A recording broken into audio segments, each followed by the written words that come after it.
You got it, Nami. Fool your enemies. Okay. So that kind of explains a little bit. All of our characters just got leveled up. Mako's got some new abilities. Let's see what happens. I love the idea though that like we're in this dark alley, like sneaking up on this window, and like Mako's super quiet, and then all of a sudden he's like, "You got it, Nami." Yeah. I'm holding Hurk's hand as well. It's even better because he's scared of the dark, the land dark. Yeah, it's like completely silent, and then all of a sudden you just hear.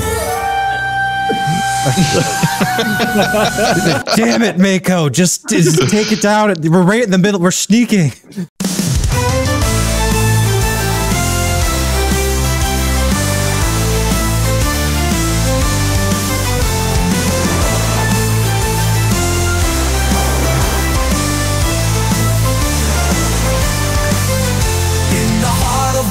Deep where legends are told, our heroes rise so brave and so bold. With Tzar's cunning and Hurk's righteous might, they venture forth into the night.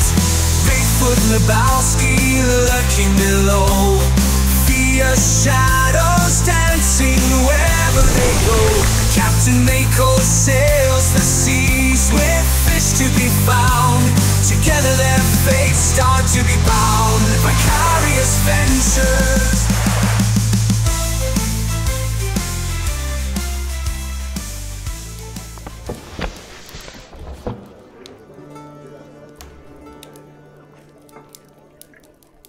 Yeah, I'm gonna do a little recap. So we're actually, before we start, like I got this little mini cinematic that we're gonna do because you guys all leveled up, and we can just kind of say that most of you guys were just holding back last time, but I got a little special thing for some people are getting some wildly different changes. Like Mako's actually like a full-fledged warlock now, so he's we're gonna do like a little 5-minute flashback really, and then once we're done with that flashback, we're gonna go back into the action here.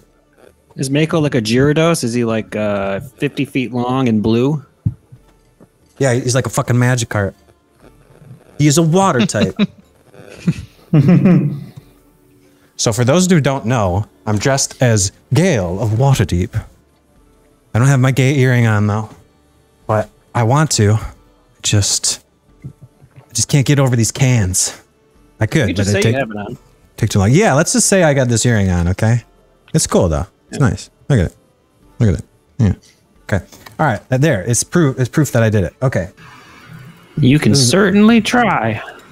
Yeah, you guys like that? You like that? Yep, sounds great. Why don't you guys go around the horn and just talk a little bit about your characters while I'm doing this, so that the chat's got little. We'll start both from left to right. Okay. Yeah, man. Hurk's chilling. He's sees himself as the father figure of this group of hooligans, we'll call them. Doing his best to wrangle people together, keeping Mako from getting into troubles, keeping him off the street from doing drugs.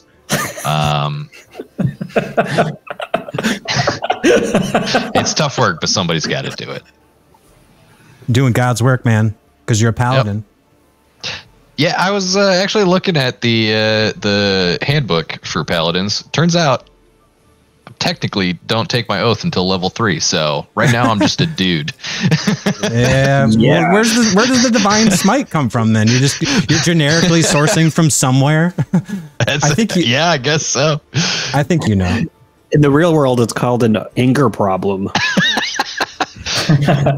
Mako is a fisherman, and he just stumbled upon this group, yeah, and like he sees Hurk as like this big older brother, and thinks he's super cool and stuff like that with all of his like skills with the sword and stuff like that, and wishes he could be like him, and he wants to go and help out his people, and he figures the best way he can do that is by staying with this group. He's a bit naive about things and about the world on land because he's been living in mainly the water and the shores of Waterdeep. So he's like very doesn't really know a lot essentially about the land world. Did you mention you're a warlock? Okay. Yes, I'm also a warlock. Cool. Oh, that explains so much. You guys are all level 2. You got a water patron. Yeah. Level 2 bar patron. We're going to be seeing that shortly, or the water patron is going to come up in a second. So Tzar is a level 2 rogue. He was picked up by the party here when he was eavesdropping on Hurk, trying to get some information. So for some reason, Hurk didn't like the eavesdropping, and so he took him along. Little does he know, Tzar was playing his strings the whole time, and now he has tasted freedom. He has tasted dragon tongue, and he has tasted all sorts of different things. And he's going to stick with this group as long as he can, because it's better than shoveling shit, and it's better than working at a bar. Shoveling shit at a bar. Yes. Well, no, it was kind of an upgrade. You got to work at the yawning portal, and you got to clean up when they threw people into the portal and stuff, and like clean up when people got in fights and stuff after the Avengers did their thing. Speaking of the Avengers, we do have one of the water Davian Avengers with us as well. Ian? Yeah, I'm FF Digsin at the moment, and Hurk had it right. I'm just kind of a hooligan. You had existential crisis? I got sort of like, just kind of drawn into the group, and I'm hanging out because it's working out for me so far. Yep, and you're a halfling, and you have a high intellect, a keen mind, and you're so keen, in fact, that you sort of realized at one point that you possibly might be like, I don't know, there might be some kind of simulation you're living in. Yeah.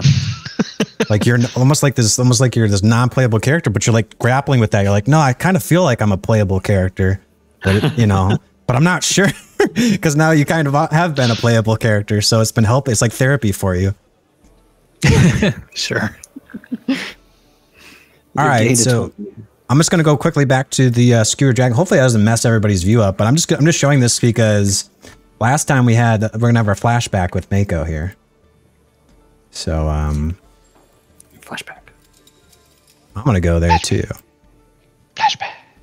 So, as you guys remember, like last time when we were at this, I think it was last time at the Skewer Dragon, right? Lots happened since then.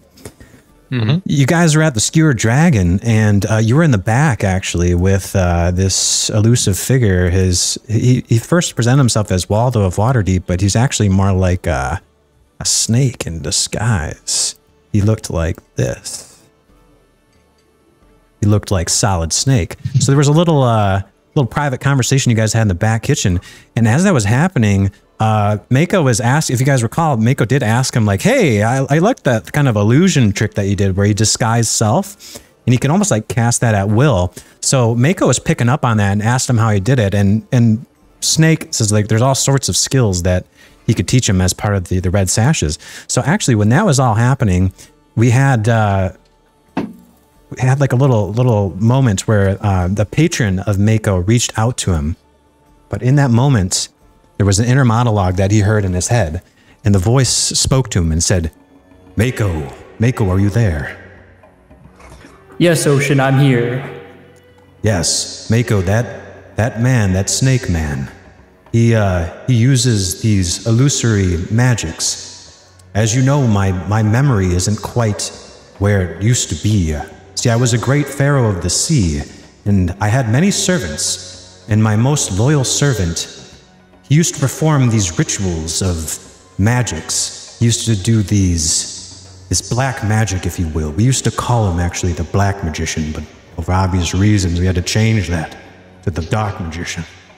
So this Dark Magician was my most loyal servant, and he knew the ways of the illusory magics. As you progress in your adventure, I do think it will unlock more of my memories. And one of those memories is some of the spells he used to use. Yes, I don't want to spoil your spells there, but basically, your patron tells you like how to do these new spells that this Dark Magician used to use. Okay. All right.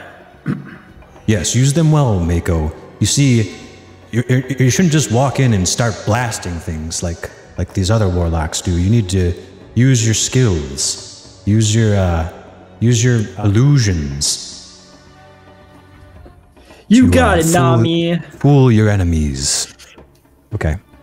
So that kind of explains a little bit all of our characters just got leveled up. Mako's got some new abilities. Let's see what happens. I love the idea though that like we're in this dark alley, like sneaking up on this window, and like Mako's super quiet, and then all of a sudden he's like, "You got it, Nami." Yeah. I'm holding Hurk's hand as well. It's even better because he's scared of the dark, the land dark. Yeah, it's like completely silent, and then all of a sudden you just hear. Damn it, Mako! Just take it down. We're right in the middle. We're sneaking. It's like making a collect call. It's like you can't just do it whenever you want. It's like, no, I got to take this, guys. I'm sorry. Sorry. All right, so Mako had that kind of little introspective moment, and he has now got these. He's got the skills of the Dark Magician that have been unlocked for him to use. And Mako's got this little necklace he wears that he can kind of communicate. It's like made from driftwood, and it looks like it's shaped like a die, like dice. All right, so let's zoom back into our current session, where we last left off with our players. They were sneaking around what seemed to be almost like abandoned warehouse. We found out it was a supply warehouse that was the Zentarum, or the Black Network, had. And they were sneaking around, and the whole street was completely dark except for this one spot on Candle Lane, this ever-burning light that's behind them. They decided to investigate this two-story building. And by the way, guys, I messed up last time when I was describing the scene. So I think before I said that the slope was like, let's see the slope. I don't know if chat can see the slope. Let me see if it'll go this way. There we go. I said the slope was this way. The reason why I was maybe confusing you guys is the slope is actually this way. So it runs from low to high this way. So the way that this warehouse is laid out is that like right in through here, there's like this little courtyard area, and that's at a lower elevation. Same thing with here. And then over here and over here is like the top levels. So like over here is the top, second floor, second floor, second floor. And then you guys are about to walk into the first floor. And so you guys snuck over the fence. You hopped over the fence. Everybody, the paladin was a little clunky, but everybody else did pretty good, you know, hopping over that fence. I think Digsin rolled like a nat 20, I think. And so he's very stealthy. He's just a little guy. That's this little dude here. And where we last left off is like we found there was a messenger of a winged snake that was shot down with an arrow through it. And Hurk investigated that, and Hurk found that it had a little message attached to it. And the message said, you know, it was addressed to Erstal Floxen, and it said that we need backup or something like that. I don't remember exactly what it said, but it said we need help. We need more people. So Tzar went over, our little kobold friend, and he picked the lock successfully with his thieves' tools, and didn't break any of them. That's always good. And now Hurk, and this was after peeking inside. I think you saw that there was like a dead body inside right here. See, right, sorry. So now we zoom into, we got Hurk, and Hurk is about to open the door that Tzar has just picked, and he's pressing on the door. So you still want to do that, Hurk? You want to push through the door? Yeah. I'm not gonna lockpick the door and then leave it closed. Might as well open it. All right, I'm gonna unlock this door so you guys can walk through it. Okay, so now it should be an open door. And nifty. Just so chat knows, we're viewing through Hurk's eyes, so it seems very bright because he has dark vision. But to Mako and right here, Mako and Digsin, they don't know. They can't see that well. Him and Tzar, though, have dark vision. So you guys can go ahead and you can step in. Are all these lanterns are lit? Those lanterns are unlit, but they can be lit. Okay. So it's all completely dark. Gotcha. Does everybody I'm gonna leave them dark for now? Okay, so as you guys step into this warehouse, Tzar opens up the door. There we go.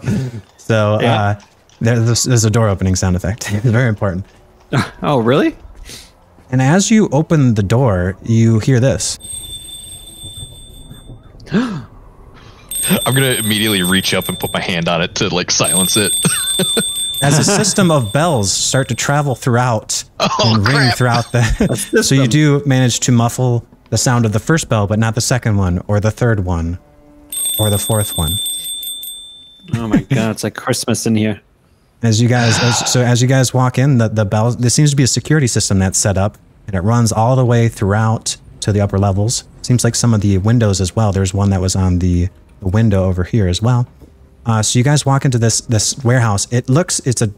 I can actually kind of show you what it looks like. It looks like it's a supply warehouse, and it's completely dark. I'm going to share this with you guys. So this is kind of the layout that you're looking at. And you can see that there is, close that. So you guys can all see the picture, right? Yep. Mm-hmm. Okay, so and then over here too. So it's like if you're looking towards there's a staircase that leads up to an upper level. There's several there's crates that are full of different supplies. You know that the Zentarum are mercenaries. They like to have a lot of supplies. You know, they might have weapons. They might have different things that you would pack up in supply crates for that. So I'll go ahead and close that. So yeah, as you guys walk in, you see that there's the barrels, crates, and all sorts of things, and everything seems to be a little bit in disarray, because as you look over, you see that there is a body laying on the floor right here to your right.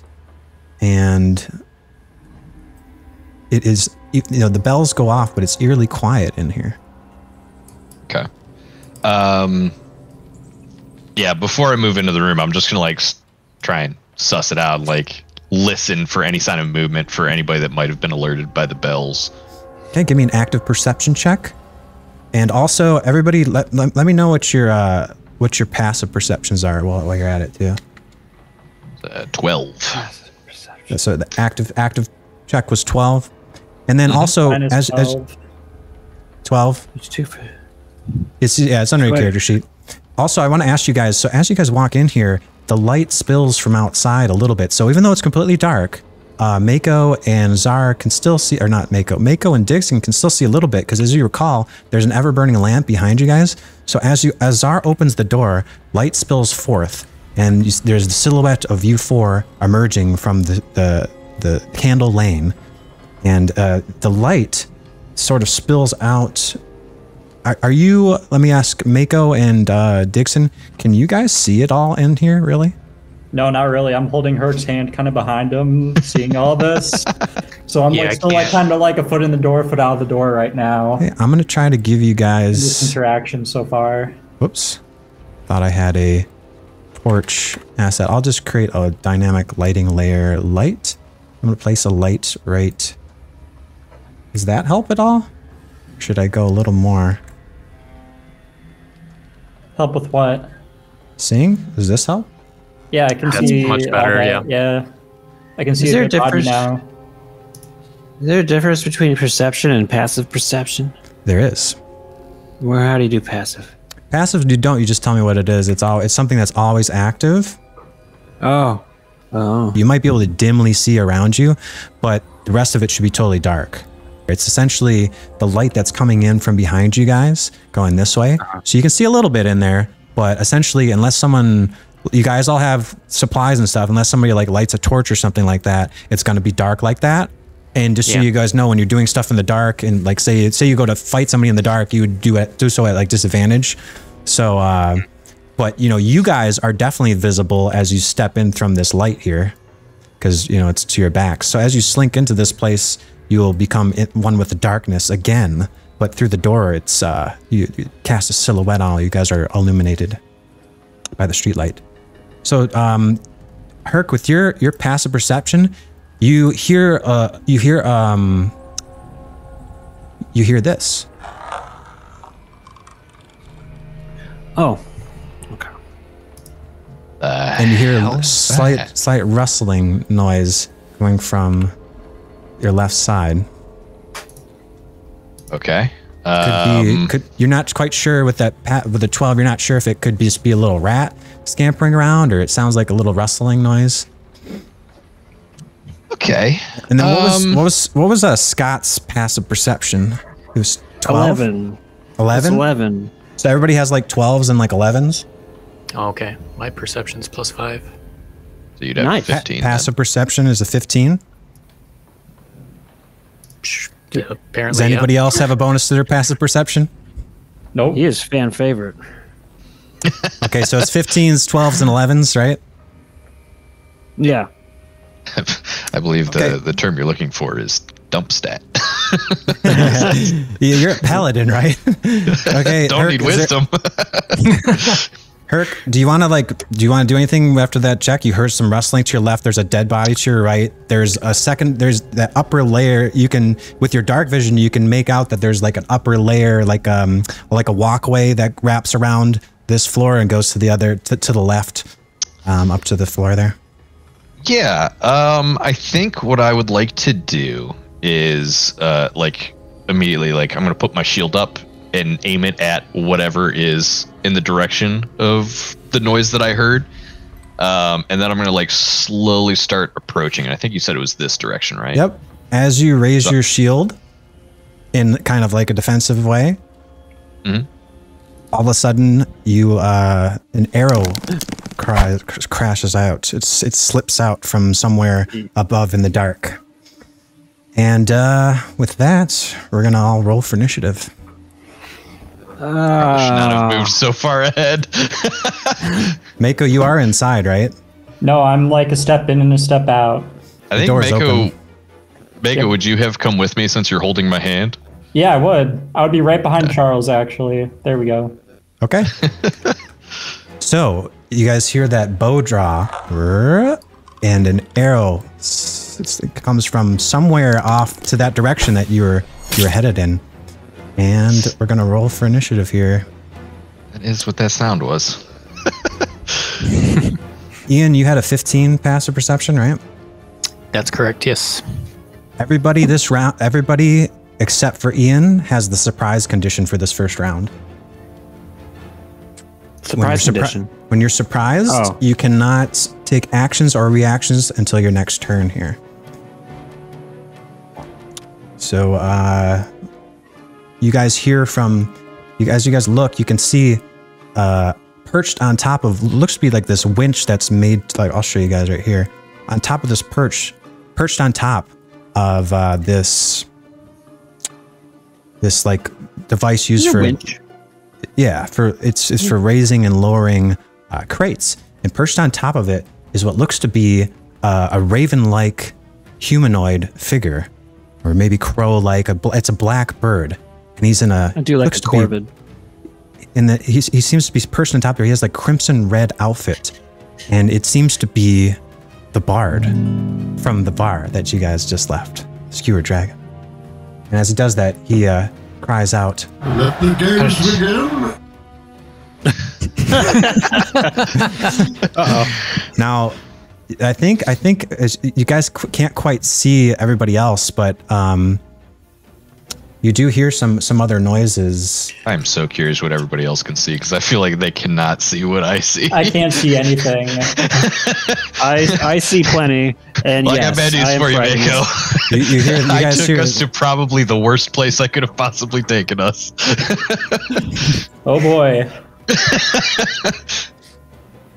You ever seen the movie World War Z? Yeah, I have seen the movie. Yeah. Oh what boy. about it? You know that shot in the trailer where there's a bunch of people crawling up the walls? You guys also hear this? Dude, you made me spit out my drink. And you also, that seems to be coming from the back to the left there. And you also hear.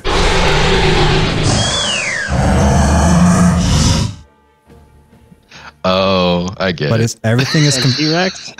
Everything is completely dark. Give me a nature check there, Tzar. See if you recognize that sound. Yeah, give me a nature check. Let's go. Nature. We have a T-Rex. Nature. I got a T-Rex. Oh, Jesus. He doesn't Good job, know. Tzar. It's definitely a literal T-Rex, guys. It sounds a lot like there's a large predator around the corner there, but you're not really sure what it is. It sounds like it's coming from over here though, in these boxes here. I don't need to know much. I just know it's big, you know? It's a velociraptor. So the person that shot at you guys was actually, so there's this guy right here. So you hear this rustling noise, and Hurk, you can see this because it's not too far from you. You see that there's a figure that seems to be making its way up, moves 30 feet over here onto the top rafter, and you recognize as the dark outline of another raven-like bird. And it seems to be a Kenku that's was coming around the corner and spotted you guys, and they seem to be coming around the corner over here. And as it does that, they made that rustling noise that you heard as they were startled as you came in. And now he's running upstairs, and there's another one that's right in front of you here, and it's hiding behind a box. And one was fight, one was flight. And the one that went away before is the one that shot at you from afar. And since it's a Kenku, when it does its attack, it has the ambusher trait. So when it attacks the surprised opponent, it can roll with advantage. So it's going to shoot its short bow at you with advantage. We've waited so long. David set up a scenario that he's going to kill us all immediately. As a 22 hit. You know what? It sure does. You got like 18, right, with your shield. It's good that you got your shield though. So you take five piercing damage. Okay. I'll deal with 5 piercing. Now the way that it works for surprise guys is it's going to work a lot like Baldur's Gate does, where this guy just used his action. So even though he's the one that started combat, he's actually all the way down in the initiative order. He's like, I got to pull up the initiative order again because it was blocking my view. He is dead last, actually. So he's the one that shot at you, but when it comes up to his turn, he's already used his action, so he's just not going to be able to attack again. But since it's a surprise round, it's kind of like he's going to be able to attack again next round, but he's going to go behind everybody else, okay? And then, so that ends his turn. So with that, so now combat's initiated. We're going to go to the top of the initiative order, which I think the highest roll was a 19, and it's from this guy, the Kenku Bard. And so he looks at all of you guys, and he calls out, "Show me what you got!" and he actually he strums his guitar, his little lute that he has, and the guy right here, he picks this guy right here, and he turns to him and he gives him a little pep talk because he's a bard, and he gives it's the way that works, that bird now feels inspired, okay? So it kind of works like bardic inspiration. He gave him, he's going to have a 1d6 added to his next attack roll because he's inspired, okay? And the way that he does that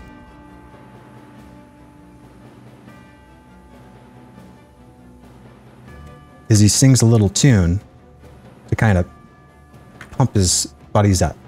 And it goes like this. Here's what we're gonna do. Me and my boys gonna mess you up. He got a little flute that he's going. There's no way we're afraid of this. And so he's doing his Barden best. That was his bonus action, and then he's going to attack you guys with his Vicious Mockery, and he's going to, he recognizes, let's see, he turns to Mako. He's like, he knows you from the bar, and he kind of points at you, go, ah! And he's and he says that line again too. He's like, here's what we're gonna do. Me and my boys gonna mess you up. So Mako, you are gonna get viciously mocked. So he's basically actually, you know what he does for Mako? He imits you. He goes, "I'm Captain Mako." Rah, rah. He starts singing your song a little bit. So he's trying to like basically mock your performance earlier when you were singing about the Captain Mako thing. Oh, okay. But his thing is actually called Vicious Crockery. Vicious Crockery. Vicious Crockery, yes. And it's a, so you have to make a DC 13 Wisdom save. 17. Okay, so but you know that you are actually you are surprised right now. So go ahead and roll again. Okay. 13. So actually it does get you. So the fact that you DC 13s, if it hits it, that means you get through it. It's a 13. Oh, if it meets it, it beats it. Yeah. So it's okay. So you've made the save. Yeah. I got you. I made the save. Okay. So like, you know, he tries to mock your performance, but you know, even though it's in the dark and you can't quite see this thing that's calling out to you, you're holding on to Hurk's hand, and it gives you the bravery to not to be flustered by this thing. Okay. All right. Okay. And then that's fair. And that ends his turn there. So now we're gonna move on to this guy. This guy has got same kind of ambusher thing, so he's gonna roll with advantage. He's gonna try to shoot at. I don't think he can see. I don't think he's got a good shot for you guys actually. So he's gonna shoot at. Gonna take another shot at Hurk. Gonna shoot with advantage, and that's a 20. That hits. You take 1 piercing damage, so I think you've taken 6 total. 4, 6 total. Okay. So now you have the extra HP, right? So you're at 14. Okay, I see it updated on there. Cool. Yeah, it updated. You must have done it, right, Charles? So yeah, I'm keeping track over here. I'm just gonna mentally note that here as well. Digsin, you got 18 HP now. For some reason, it didn't populate all of the HP things on the initiative order for me. And Mako, how much HP you got? 19? 19. Okay, it should at least be up to date for that right now. All right, and that, I don't think they have extra attack, so that ends their turn. Now we're gonna move on to this guy. So this guy, by the way, when these guys are behind these boxes, it's considered half cover, so it's a +2 to their armor class. So it takes an extra 2 to hit them. So y'all know. That's only for ranged, right? Yeah. Well, you could try to reach over them, but they'd be imposed. You know, you can't swing through an object. You could try to. It'd probably be like with disadvantage if you try to like reach over, or it would require some kind of acrobatic or something like that. So this guy's he's got a short sword, and so he sees Digsin, and he goes to attack Digsin with his short sword, but you're not surprised actually. So he doesn't get advantage with ambusher. Mm-hmm. So that's an 11. Does that hit your dude? You got a 12, right? 13. So no. Oh, okay. Does not hit. All right. So he reaches out. He tries to jump out of his little hiding place. It does draw him out. He's in between these two little wagons. He tries to reach out and he takes a swipe at you, but since he had to kind of reach over a little bit, he couldn't quite get you, and you got the halfling nimbleness, you know, so he misses. Mm-hmm. All right. So then we're gonna go to you, Digsin, actually. So you are not surprised. You're the only person that can take action in here. What would you like to do? You can see that there's this guy right in front of you who just attacked you. And since you don't have dark vision, these guys, if you attack any of these guys, they're going to be at disadvantage because they're in the dark. Also, you have 2 attacks. Don't forget you got your extra attack. You said I'm going to be at disadvantage, or they're going to be at disadvantage? You would be at disadvantage. They're not at so Kenku's, go ahead and actually give me, I do have keen hearing and sight, although I don't have dark vision. Does that make a difference? Yeah, Mako. So earlier, Mako did a roll on the Kenku Bard earlier, and he got like a nat 20, right? I recall from a couple sessions ago, or 2 sessions ago, I think, or whenever you sung your song, and you knew that you rolled a 20. So you know Kenku's well, Mako. You know that these guys can mimic any noise that they hear, and you know that they don't have dark vision. So even though they're hiding in the dark, they can see you guys because you're lit up from behind, but they are in the dark. Gotcha. So they are at disadvantage, and I am also? No, they are not at disadvantage because you're firing with the light behind you, so you're lit up. Okay. But you're looking into shadows, so you would be at disadvantage. That's how I'm doing lighting in this game with like when you guys try to set up attacks and stuff, is like if you have a light source that's shining on you, like you're visible, but like when you look into the darkness, you can't see out into the darkness. Having my keen hearing though, can I mean, he just swiped at me. I know he's close. I can hear him in the darkness.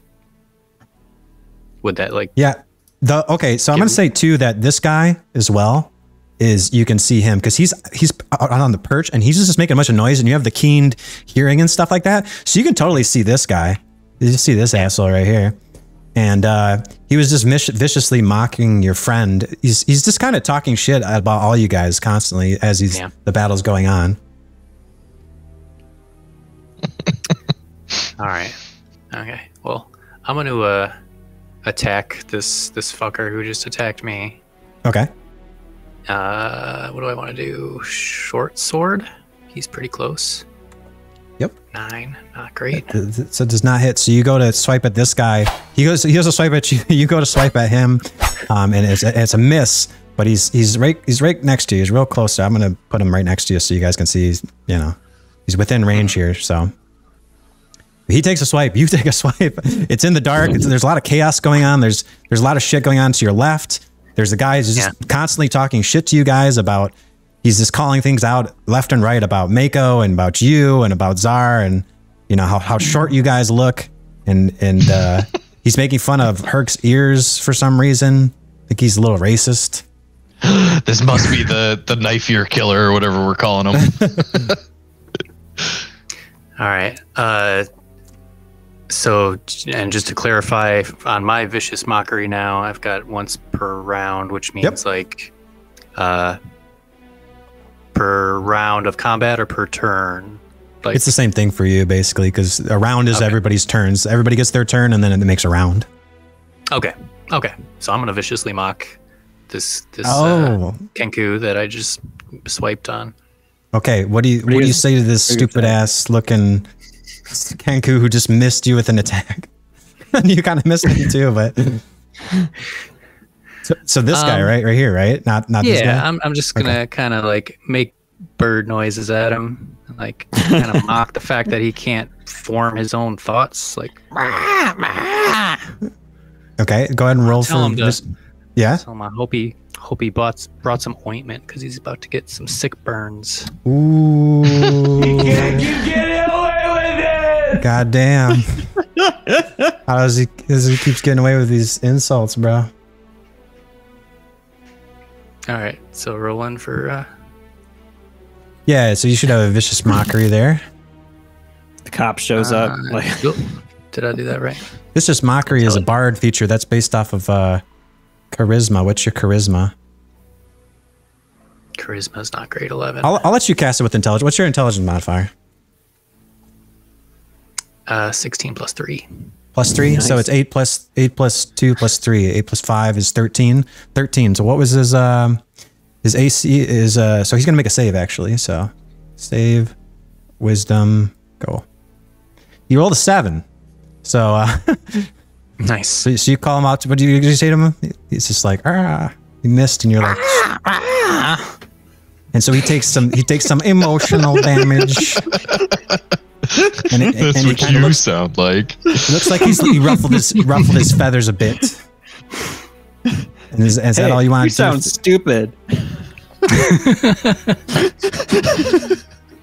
Oh my god, I need to name my next character Jimmy Rustler. Such a good bard name. I'm stealing that. Rustling those feathers, baby. There you go. So this is what he says in response. And his buddy over here that just fired and just hit Hurk, he's feeling good, so he's like, got him! Basically taunting his own buddy.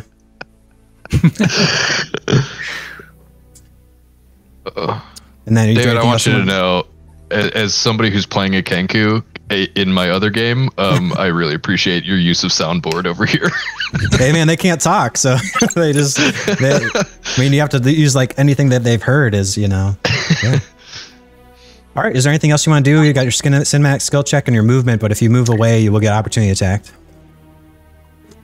I'm gonna hang right there. I'm good. Okay, so we're gonna move on to Hurk. Hurk, you're surprised. We're gonna move past you. Tzar, you're also surprised.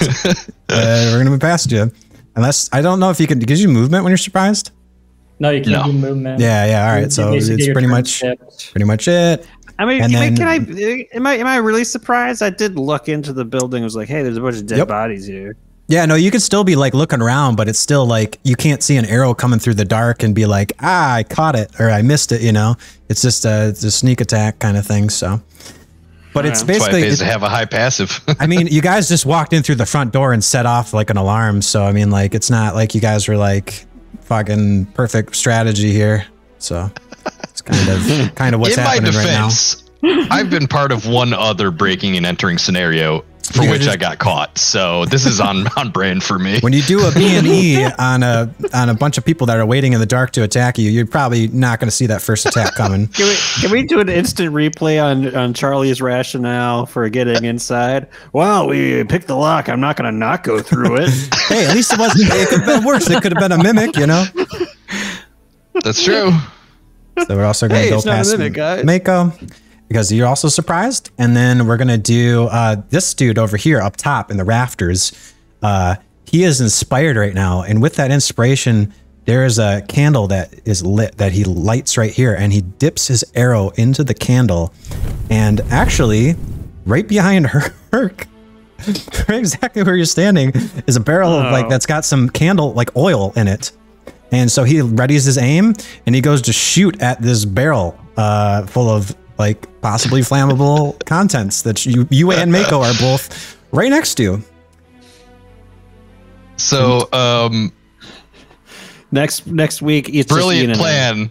Unfortunately, now everybody will be able to see because everything will be on fire. That's true. That is also true. So now he rolls for a 19, which does hit the AC of the barrel of oil, and it does 1 piercing and then fire damage on top of that. So it is enough to ignite it that this thing explosively enraptures you guys, and that area within you guys. I don't know if I can draw a marker maybe, but that whole little area is now on fire. So like right here is now on fire. Okay. I should draw that in red. All right, so yeah, so that's on fire now. So you guys, we're gonna roll for fire damage each round, and I think that's on your turn. Is that how it works in Baldur's Gate there, Charles? Yeah, when you start your turn or enter into it. Okay, so you guys are about to be on fire. Now, just so you guys know, this fire will spread 5 feet, and then 10 feet, and then 20 feet, and then 30 feet. Each round, the place is gonna be. So right here, right next to it, is a bunch of like hay and a bunch of everything that's in these barrels these crates is packed with hay that is highly flammable. So this place is about to go up in smoke. Every round that the place is filling up with smoke, you guys are going to take 1 level of exhaustion. So Can we just fire, leave?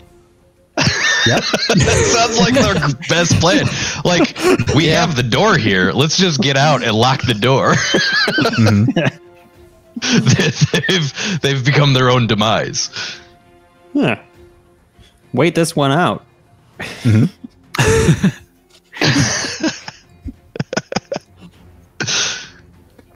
You guys can certainly do that if you want.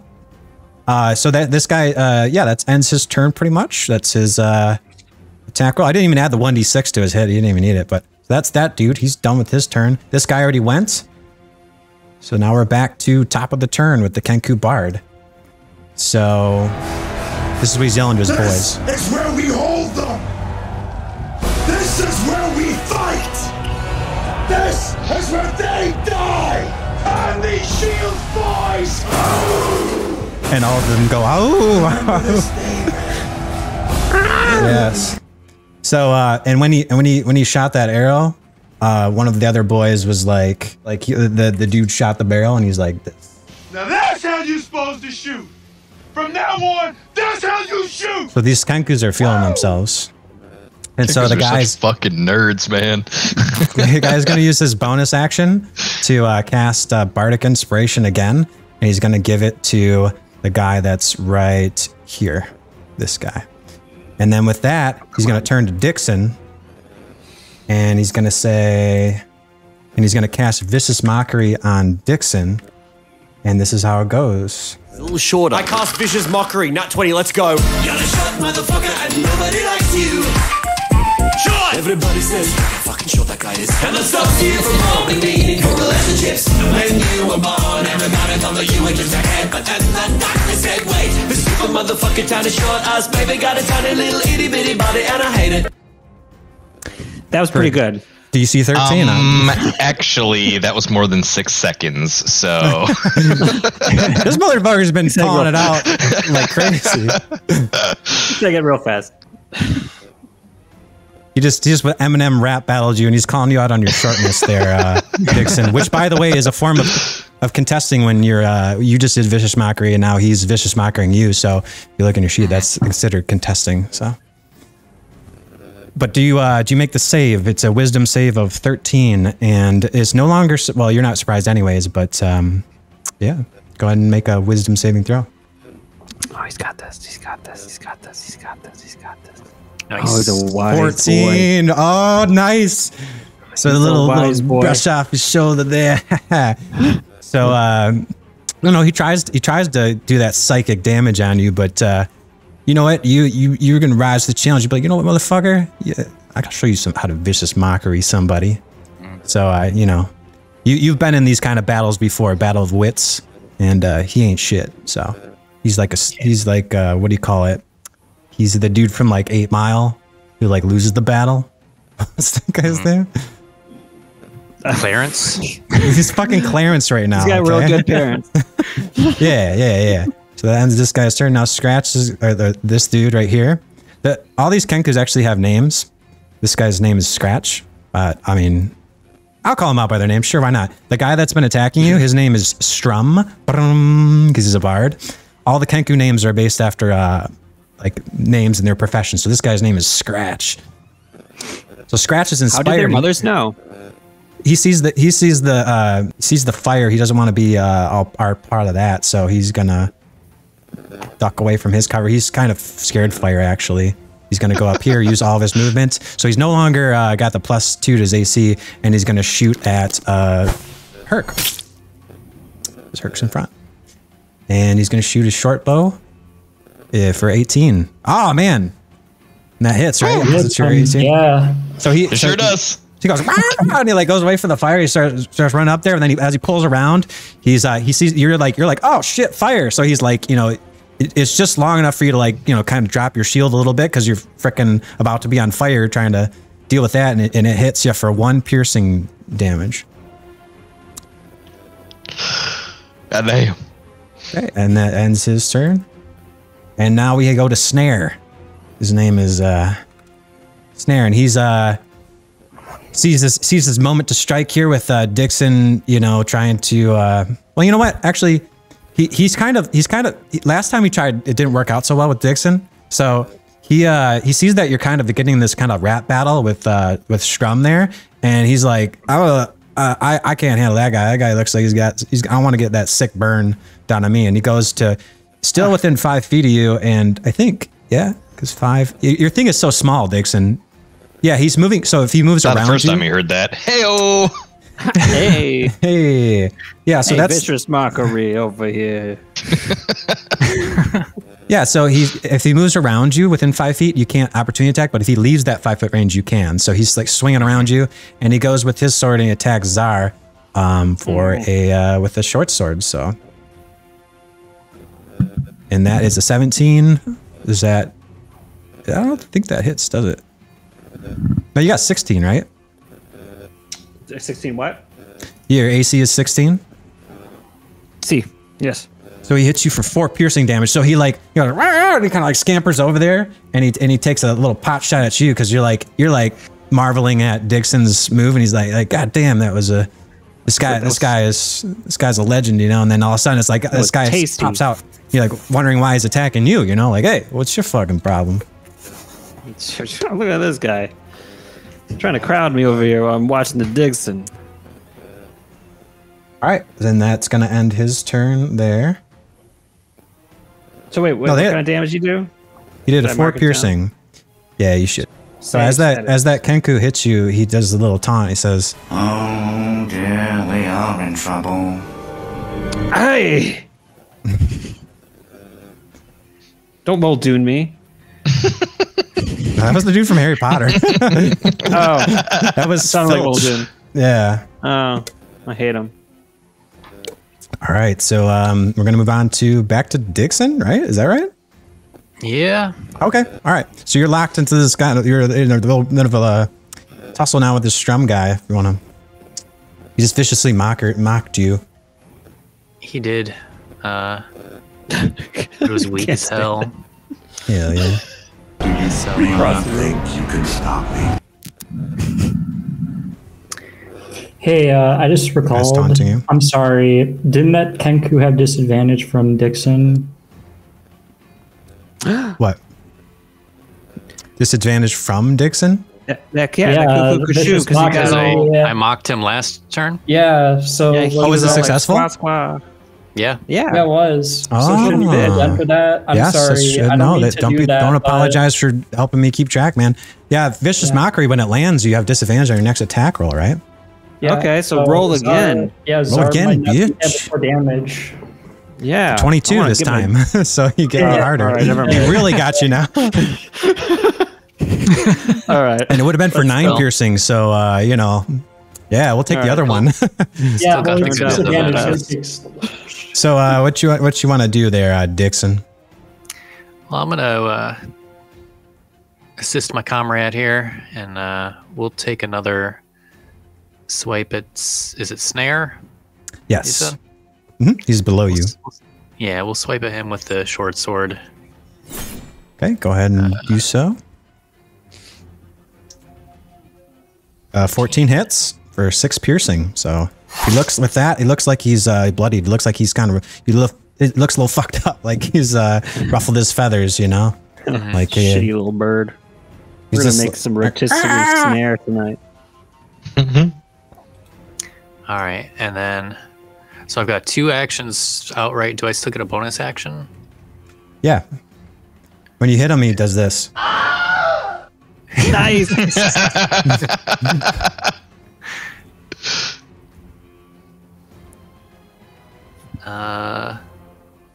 I'm gonna do another vicious mockery to him. It's a I'm gonna snare. tell him Right? yeah. I'm gonna tell him that's what his mom sounded like last night. Oh shit! And he's got the video to prove it. Damn, What? son. All right. So what was the DC for that again? It was What did we 13 or do? 14 or something. It was your intelligence modifier 8 plus 3, 2 plus 3, right? Yeah. So like 13 or something. Yep. So he's gonna have to make a save to avoid that emotional damage. Basically Oh, trying he to made an resist the 18. Mako. So he's still recoiling from that. You kind of hit him, and his ears are ringing, and you couldn't even hear the sick burn that you just did on him. Ah, damn. Okay. It's too That's fine. sick. I appreciated it though, Ian. Yeah. As long as And then- somebody got a little chuckle out of it, it's worth His it. his boss there, Strum, he's like Ooh. to the mom comments. It's Japanese for like, oh my, wow. Oh, it sounded like Japanese for things I heard in porn. Yeah. Why is it so like that? It's a little seductive. If you know, you Very know. breathy, yeah. Hey, we got chat. We got chat that can explain that one to. Just check chat. They'll let you know. I'm gonna check chat. Can someone give me an education? Chat. What does this mean? What's Why the did I stop context for saying that? it? We're gonna get banned. That's fine. Just put a hot tub somewhere on the screen. You'll be fine. Yeah. Okay. It's a hot tub stream now. Right.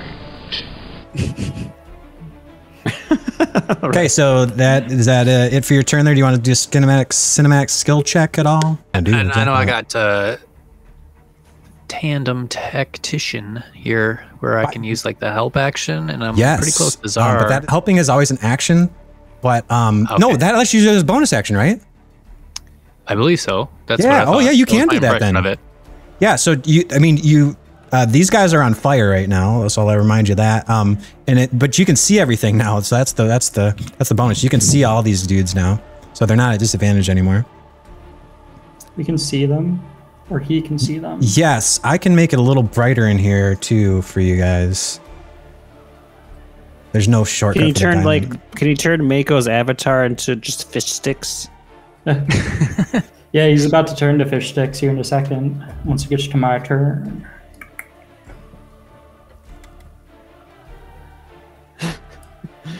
Like, is it in the D&D universe that like to save Mako? Oh, quips and chips to save. That's his new avatar. Right? I don't want to seem incredibly offensive for no reason. This is a. Yeah, you need a reason to be offensive. This is a tactical question. Mm-hmm. Can we piss on Mako so he doesn't, you know? That would probably be sleight Dry of dick. out. That would be a dexterity, you know, sleight of hand, really. It's actually cinematic how skill his check. people heal after being stung by a jellyfish. Right? Wow. That's what they They said. know That actually jellyfish makes it worse, but yeah, would make you have a roll for that. The ammonia actually makes it worse, but yeah. Roll for medicine. Yeah, medicine check. Hurk and Tzar are both pissing on Mako. Yeah. All right. Are you still thinking about your check there, Ian? What if we use the blood from this bird your and bonus pour action, it sorry. on them on fire?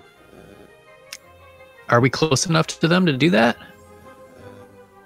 I can Can we hear use anything. our help action? We can like grab this bird and just dump its blood on Mako to like put him out. Yeah. It's water. It's a water-based. It'd be a substance. survival check. I like it. This is so dark. This is like a very warlock thing to do, though, I feel like. Let me just clarify here. You're trying to take the blood of your enemy and smear it on someone on fire to put them out? To put it out? That's exactly what we're trying to do. That's Because the I thought, can't piss yeah. on them. That would probably So require a fucking difficult metal. DC for that survival check. Which one of us has the advantage Usually- for that roll? Usually the help action is to help them get advantage on their next thing by doing something, you know, like I'm sure it would help them if they weren't going to be on fire on the next turn. Yeah. But I would allow that since this is tandem tactician is cracked. So like nobody ever really, I don't ever really see it used in campaigns, but I would allow it as a bonus action if you try to put that fire out some way.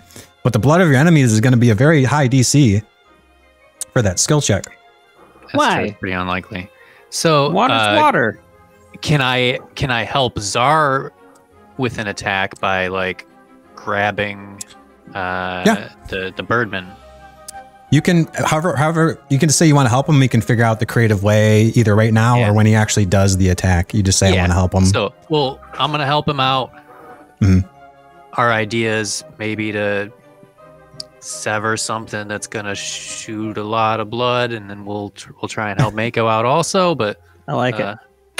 Give me You guys an got to anatomy remember check. too. You have like someone who is a warlock who knows how to like use water as well. Oh yeah. So just a reminder.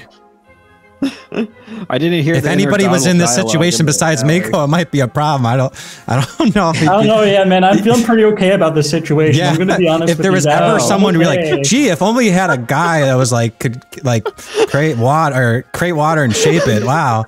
I love the idea of us struggling hard to make Yeah. sure this bird bleeds all over. He's him. also wet right now, which I think will give him like I'll give him resistance against the fire damage. I think Mako, since you're wet.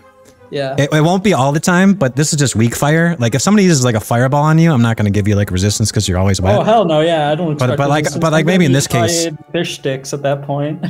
yeah. Okay. Okay, so Digsin uses the help action. You guys can figure out how that's going to work when Tzar actually attacks. It's cool. nice. Nice, good turn, man. So now we're going to go on to Hurk. Okay.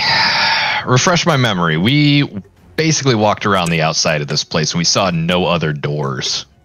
You right? saw Other over than the one that here. we came in. There was a window over here that was kind of painted over, but still accessible on the second level. It's roughly over here from the outer courtyard. And then there was the little window that Tzar, it was like boarded up and stuff, but he peered through before. Yeah, this but I door mean is, like, boarded. on like the northeast. I guess we didn't check the south side, but at least on the north and the east, I feel like we looked around for an entrance. From the north, there was no like over here. There was nothing over here. You guys can't see that far probably, anything. Okay. All right. So I as feel like you guys remember from the Hurk layout, would be trying to plan like an exit strategy here, and that's not There's a door over here that looks like it leads to some rooms upstairs. And then, you know, over here, you can't see around the corner, but you know that there's a lower level. Actually, I should probably show you guys too. There's the layer of the map that's the lower level that I can switch to just so you guys can see the layout real quick. I don't know if that'll help. I want to go to the lower level. That's the better level. So, yeah, I'll show you guys the map layers. Do you know kind of what you're going to do there, Hurk, yet? Or I can stop for you? Yeah, I think so. Hurk's gonna, well, he doesn't need to grab Mako because I've already got his hand in my hand, but I'm gonna go ahead and dash, and we're gonna do a tactical retreat out the door. And do you want to yell this out? Do you want to try to say anything to your teammates as you do this? So you got Mako in your arms. Absolutely. I'm like, time for a tactical retreat, everybody. You do take fire damage at the beginning of your turn here. I sure do. So I think this is 1d4, so let me just write 2 fire damage. Whew. All right. Yeah, so I'm just going to shout that to everybody. And then that is going to be, I think that's going to be my action. Mm-hmm. I would like, boy, let me see how far I can do this. As you're like leaving there, and you're like, they see you running away. The Strum at the top of his little perch thing there yells this out. There's Muldoon. All right, he just keeps yelling it, actually. I'm dragging Mako out, and I'm grabbing a handle on the door, ready to shut it behind everybody else if they choose to follow. All right. So you kind of yell out to people what you're doing? Yeah, you said that. You said, yeah, okay. Everything out of your tactical retreat. Okay. Yeah, that's it for me. Okay, cool. I'm gonna click the button. No, never mind. I got you. All right, cool. Tzar, you're up. Or no, Mako. No, Tzar. Yeah, Tzar and then Mako. Tzar. Yeah. Wait a minute. Did you just move Mako with you? Yeah. That's half your movement then. And then did you use dash or something? Mm-hmm. Yeah, use dash. Okay, all right. That's how you got there. Okay, cool. I think I vaguely remember you saying that. Yeah, okay, that's perfect. Exactly 30. It has to be willing. Mako, do you let him drag you? By the way, I should say, like, if he doesn't want to go, he can do a strength check to make sure he doesn't go with you. No, I'm going. I trust Hurk. Mako trusts Hurk. You sure you don't want to sizzle your little tootsies off? Yeah, no, I'm in hot fire. I think you did a great thing, Hurk. Okay. I think Mako wants to be out of the fire. It doesn't make sense for him to want to be in fire. All right. So we're up to Tzar, right? So I'm right there next to that bird. He's about dead. I've got a few actions at my disposal here. So for my first action, I just would like to have nobody following me right on my ass. And my decision is going to be to take a tactical shovel and in a very finessey way smack his head so that his neck cracks and it dies. Go ahead and do an attack roll. A tactical shovel roll? Yep. Did you want my help with the attack or with the... Yep. With advantage, and you guys can figure out now how you would be helping him out.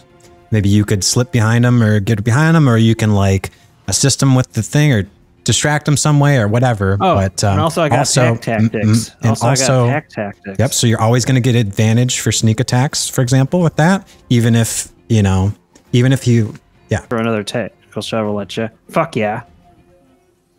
Okay, so 22 does hit, and then. It does not have a head anymore. So 6 slashing. Yeah, that's just enough. It had 6 HP left. So how you want to do it? How you want to kill this guy? Well, you think you described it before? Exactly. I'm going to do what I said because that's what I do in this game. You know, I say what's going to happen, and then I click a few buttons, and then the numbers tell me that's the case. So I took my tactical shovel. I took my shovel ball routine.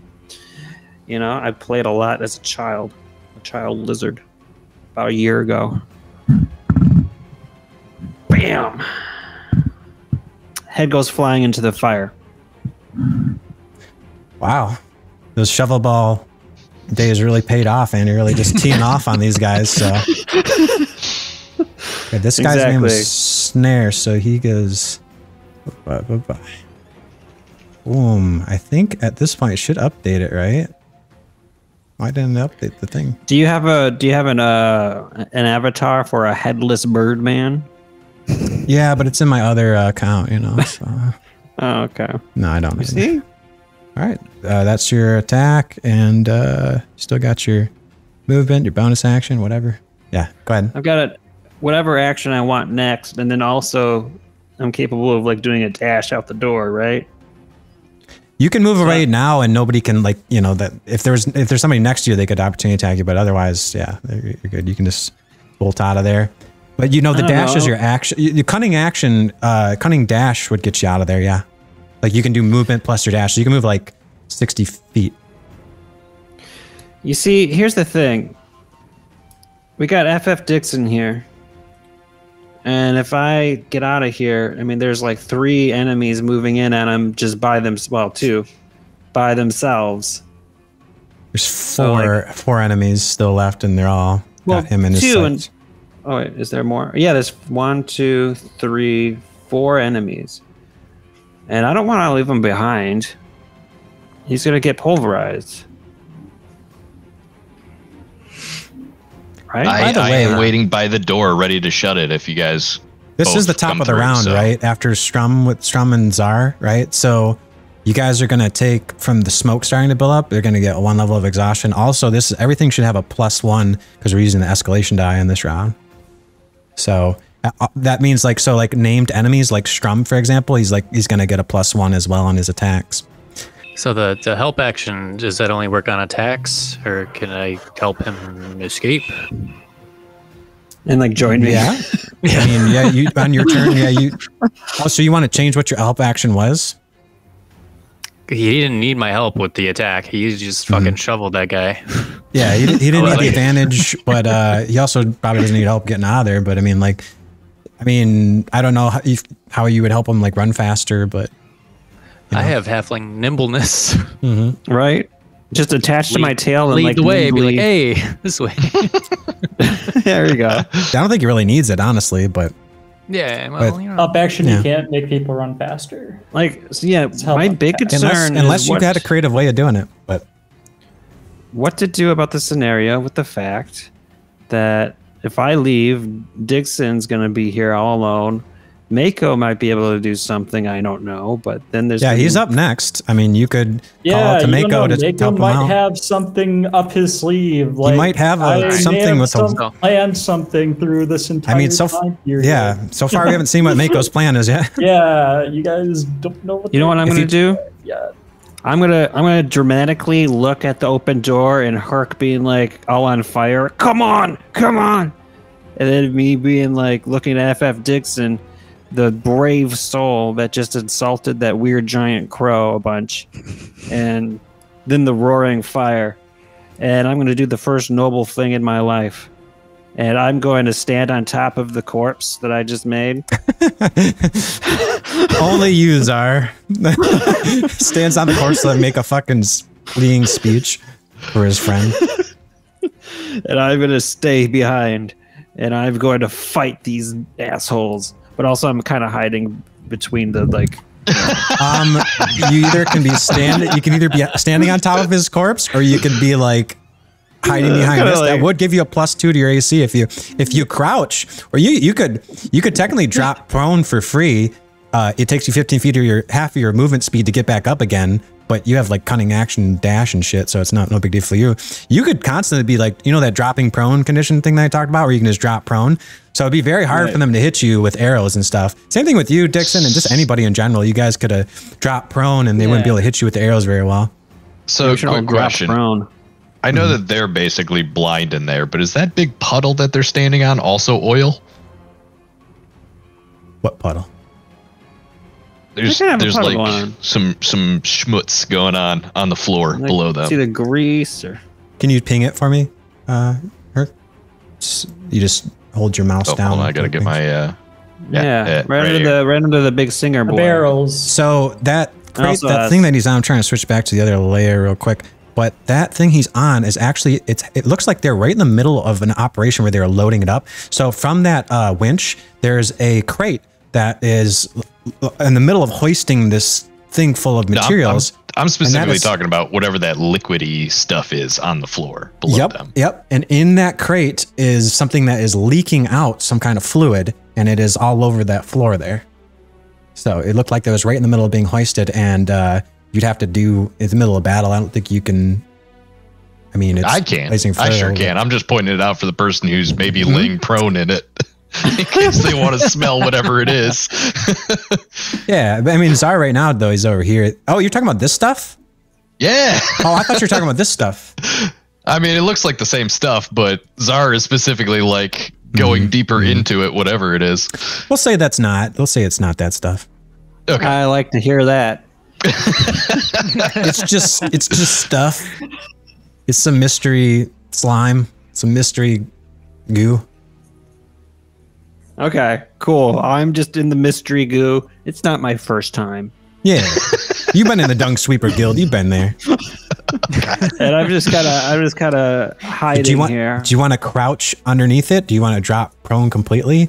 You'd basically be at full cover if you drop prone.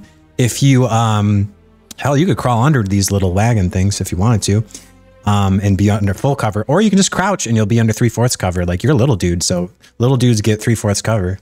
Small characters under like a normal, like one of these crates or one of these other hiding things, that's the 3/4 cover, which is like what, plus 4 or 5? 3/4 cover is a lot. I can look it up. But yeah, you don't always, you don't necessarily have to run. You're a little dude. You guys are little dudes. You're pretty easy for you to hide behind shit.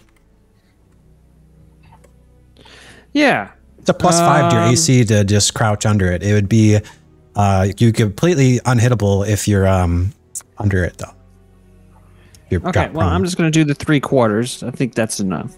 Okay. Famous last words, right? As they cast fireball. No. Like what? Yeah, totally.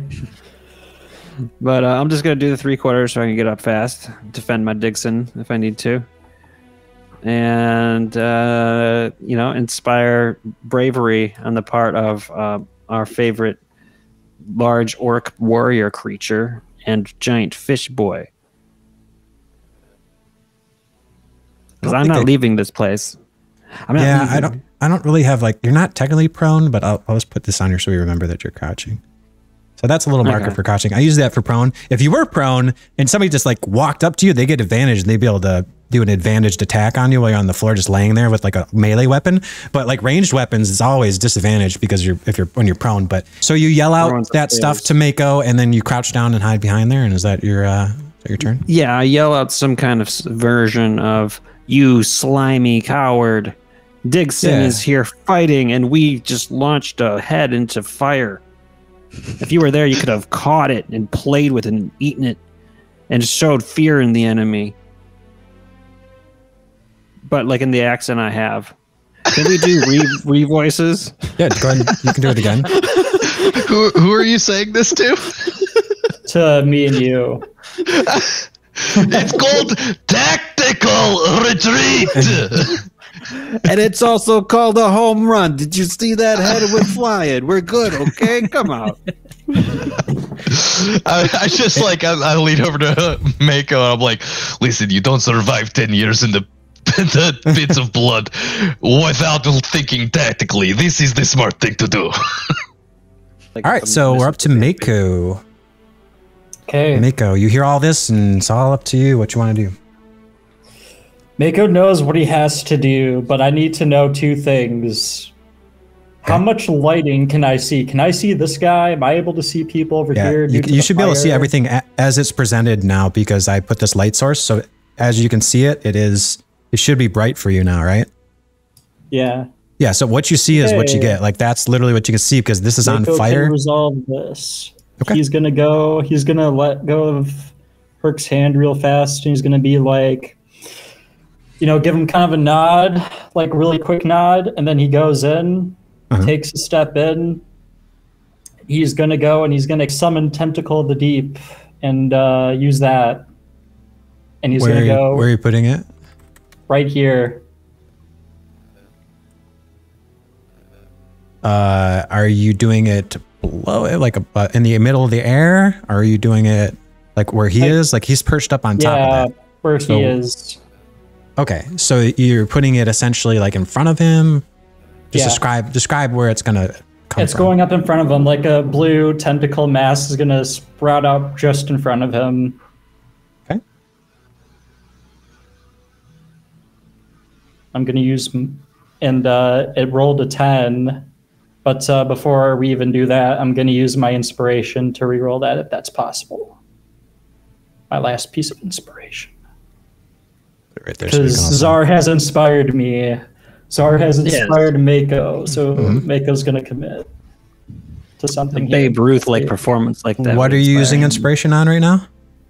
My tentacle of the deep to get a better attack roll. You're attacking him. Okay.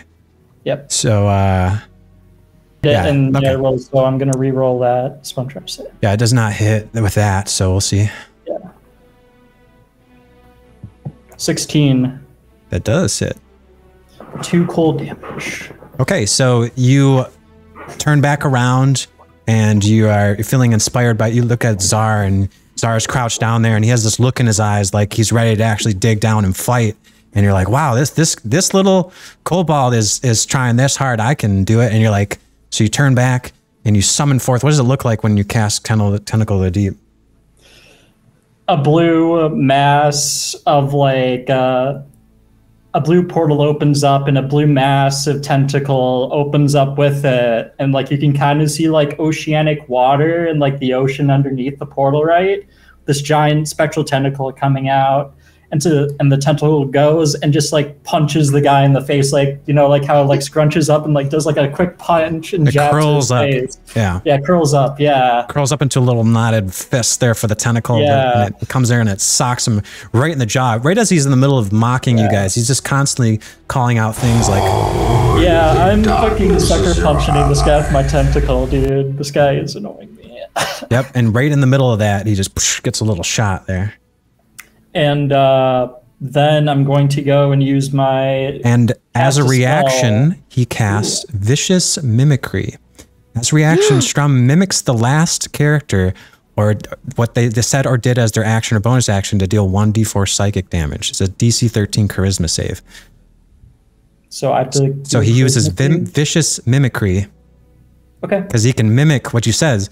And so, did you say anything when you cast that spell, or did you? It's not a spell, it's a feat. When you cast your tentacle, it's casting, so it has to be something, right? So do you say anything when you do that? You just make the motion. Like, give me something like what you did, like you just like hand movement. Okay, so what's the hand movement you did? Go and like use my right hand and like pull upward as a tentacle starts to pull upwards, right? And then like I go and then move my hands and then clap them together as it punches the guy in the face. So in response to that, you hit him in the face and he goes, and it just like his little bird hands, and he like mimics what you do, and he goes, and does that as the kind of like mimicking what you do, but in like a naggy kind of way. All right. And that's why I was asking what you're doing before, because he's gonna mimic whatever you do and do it right back to you. Yeah, no, I agree. So do I need to roll that vicious? He's trying to do it too, and it's kind of hard for him to clap with his bird feathers too. But you know, he's trying. Yeah, it's the DC charisma save, 13. Okay. 10. Okay, so you hit. Take psychic damage of 1d4. So I'm gonna roll that real quick. You take 3 psychic damage as it hurts your feelings that he's mimicking your tentacle, and he's like, what the? You're like, what the hell? Okay, and then what else do you want to do? I'm going to go and cast a spell, create or destroy water, and I'm going to cast it on the fire pile over here as a rain cloud as rain starts to fill up in a 30-foot cube. There's a verbal and somatic component, so what does it look like when you cast this storm down? So I go and say, I called upon the ocean, give me relief, give us relief. And like I go and like move my hands together, and then eventually I clap them together, like kind of like with the tentacle the same way, and then clouds form above, and then sprouts rain in a 30-foot cube in this building over the fire on top of the guy to make him a bit wet. So let's just draw exactly for a second where you're. I mean, it could be just like right this entire opening here, area, here, like this whole thing. Yeah. Yeah.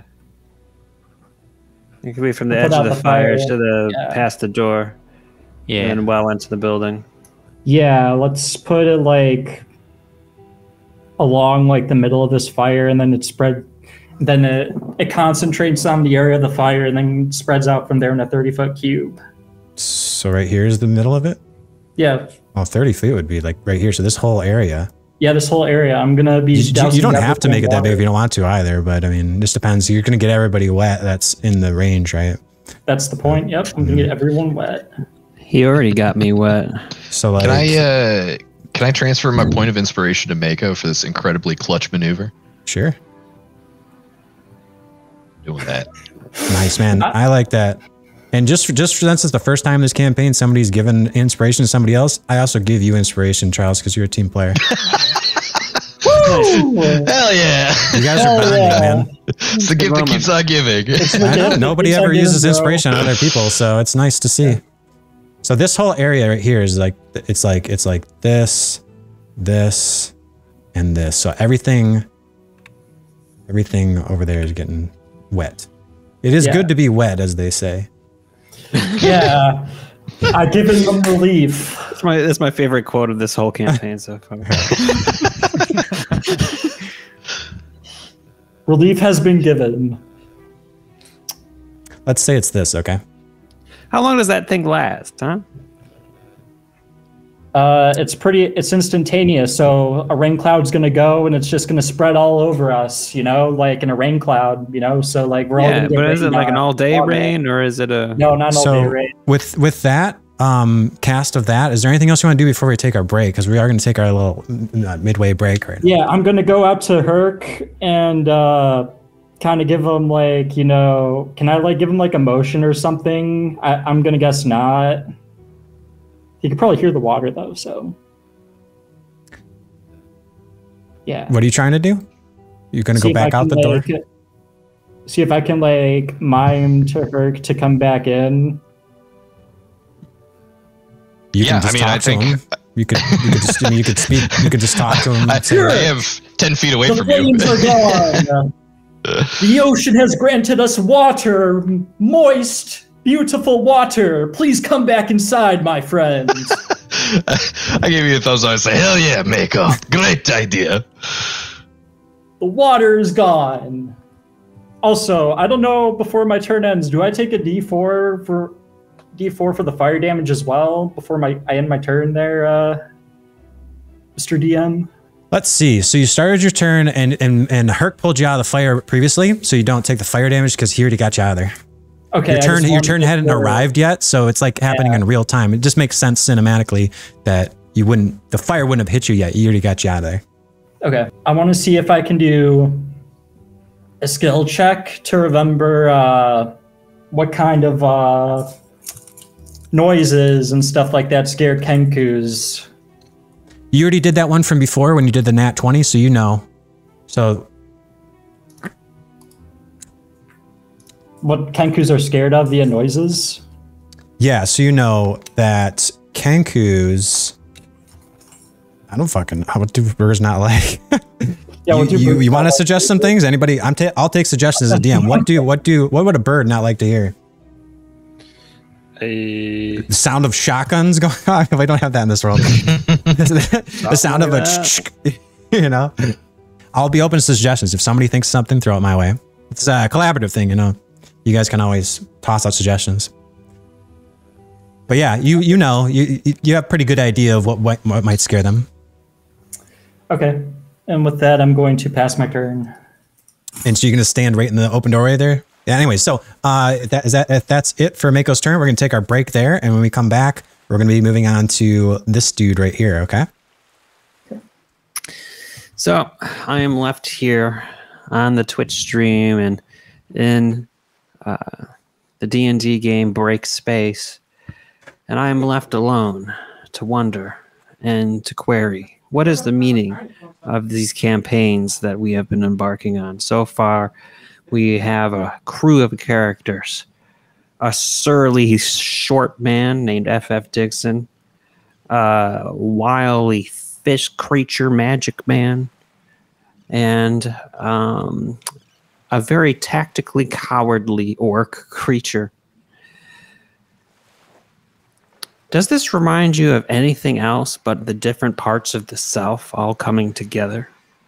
That's right. We are all at one time Hurk, cowardly evading everything, all responsibilities, all duty. And we are also all at one time FF Digsin, just shouting into the void insults and stabbing things willy-nilly.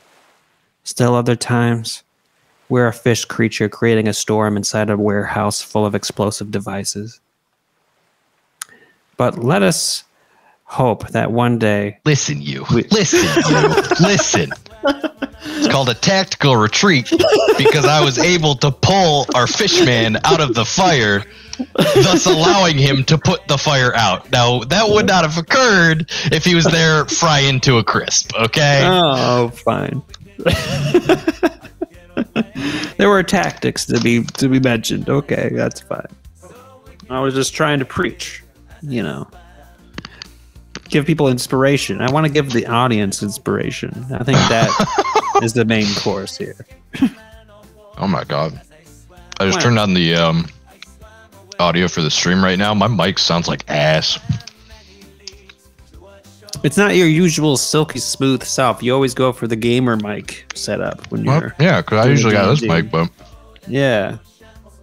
I mean, I go for the professional microphone setup when I do this. Problem is, everybody tells me that mic is too quiet when I'm not feeding it directly into OBS, so... Is that what that is? Okay, so everybody's soaked now? Yep. Oh, except for this dude, I gotta soak him too. So they have the soaked condition, so if there's any kind of like, I think just lightning damage or cold damage would, and I don't think he wasn't wet before he did the cold damage, so it wouldn't do extra damage with Tentacle the Deep, but does it do Tentacle Deep do it every turn with cold damage, right? Yeah. So that'll be super effective, so it'll be double damage for the Tentacle the Deep. So nice. All right, I'm gonna pull up the, we got Muffle up, so we're back into it. So good old boy Muffle here. I'm seeing what's been going on. And he is going to move here to kind of get a better vantage point. And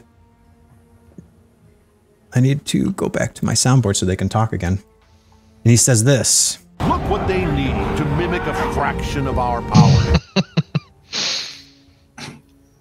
And then the Strum guy turns to him in the middle and he says, Calm down, don't get big. Yeah. And so the Muffle guy's like flex it, basically, you know, he's crouched down, he's like, think man, think, you know. And he's like he takes aim at the only target that's available really. He doesn't have much of a line to Mako. I'd say it's would be a disadvantaged shot there since he's kind of around the corner. But he probably had a better vantage point before he moved, honestly. Anyway, so he goes and he goes to attack Digsin with his bow. And I think he's got he's the one that's been shooting the flaming arrows, right? So he but I think he lost his inspiration, so I'm not gonna let him shoot a flaming arrow now because he's gotta have the bardic inspiration for that. So I'm just gonna have him shoot a regular arrow,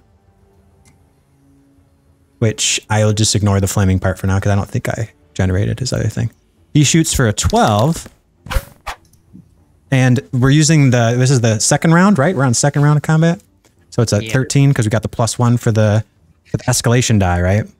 So that's a 13 to hit. Is that's your AC exactly, right?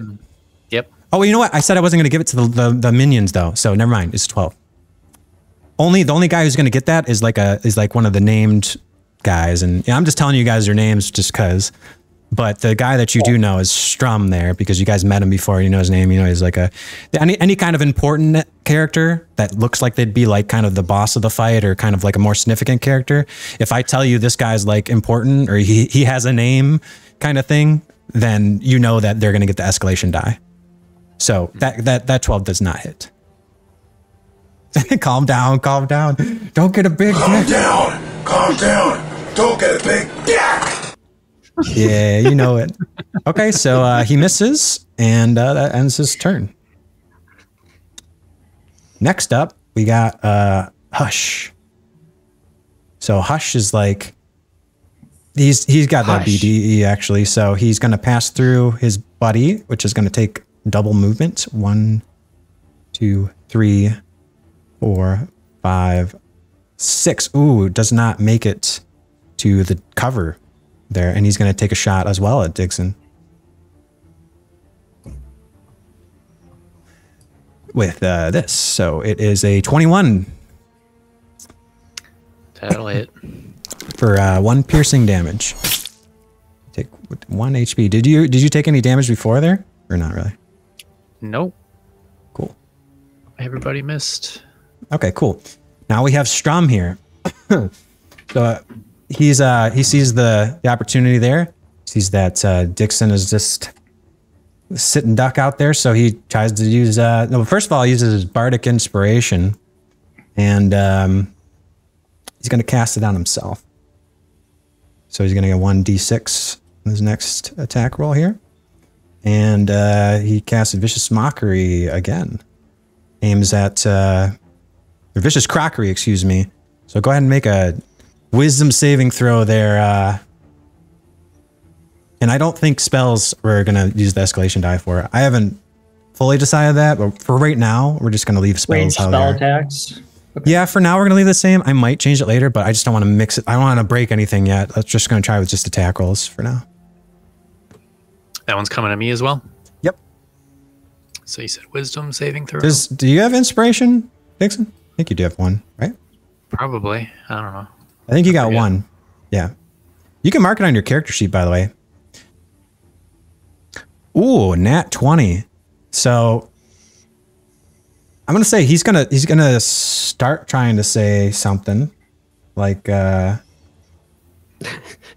can't even think of a thing to say.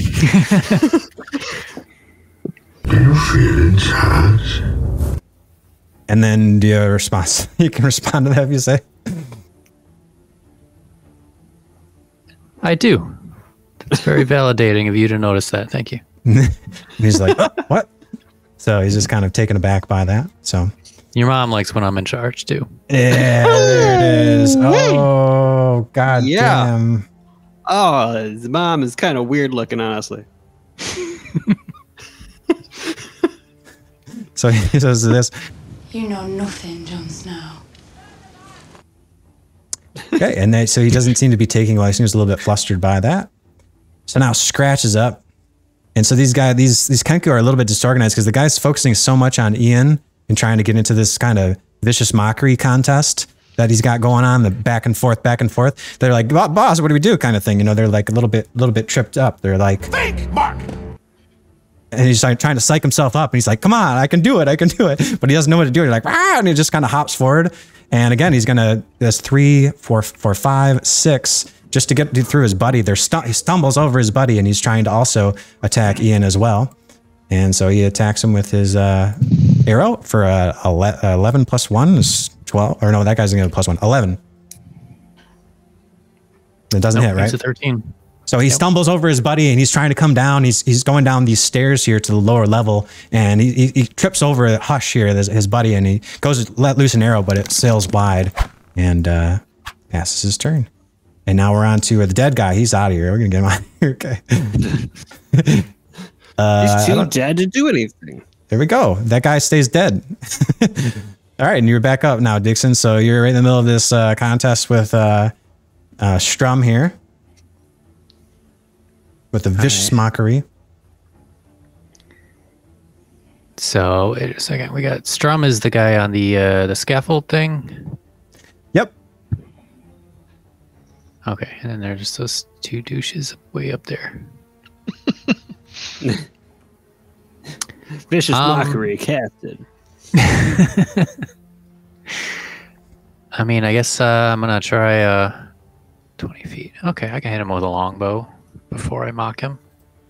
Right. Okay, and also as a reminder, when you have that, you have the special ability Feud Cast if you do use Vicious Mockery, but you can't use extra attacks when you do that.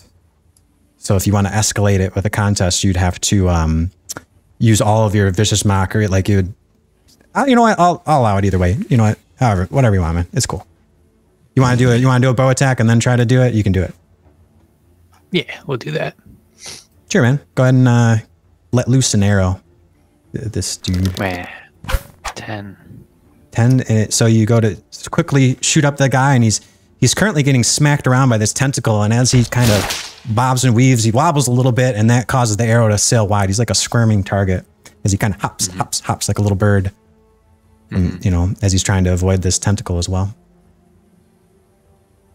Okay, that tentacle is gonna do what it's gonna do later on. I'm not that worried about it. So we'll hit him up for some more Vicious Mockery. Okay, so you're currently in a contest with him, and Digsin has a special ability, and I think I have access. I'll display it for people so they can understand how it works. It's kind of like a little mini game. No, that's just this is a special ability called Feud Cast. If Digsin's involved in a contest, he has the ability to cast Vicious Mockery up to 3 times in a row on his opponent, as long as the previous Mockery is a success. If he hits with a third Vicious Mockery, it can upcast it to do 2d4 emotional damage for the final attack. That is non-lethal damage. David knows well this damage. If you hit him with the first insult, you get to hit him again. If that lands, you get to hit him again. It's kind of like you just keep laying on the emotional damage. Yeah.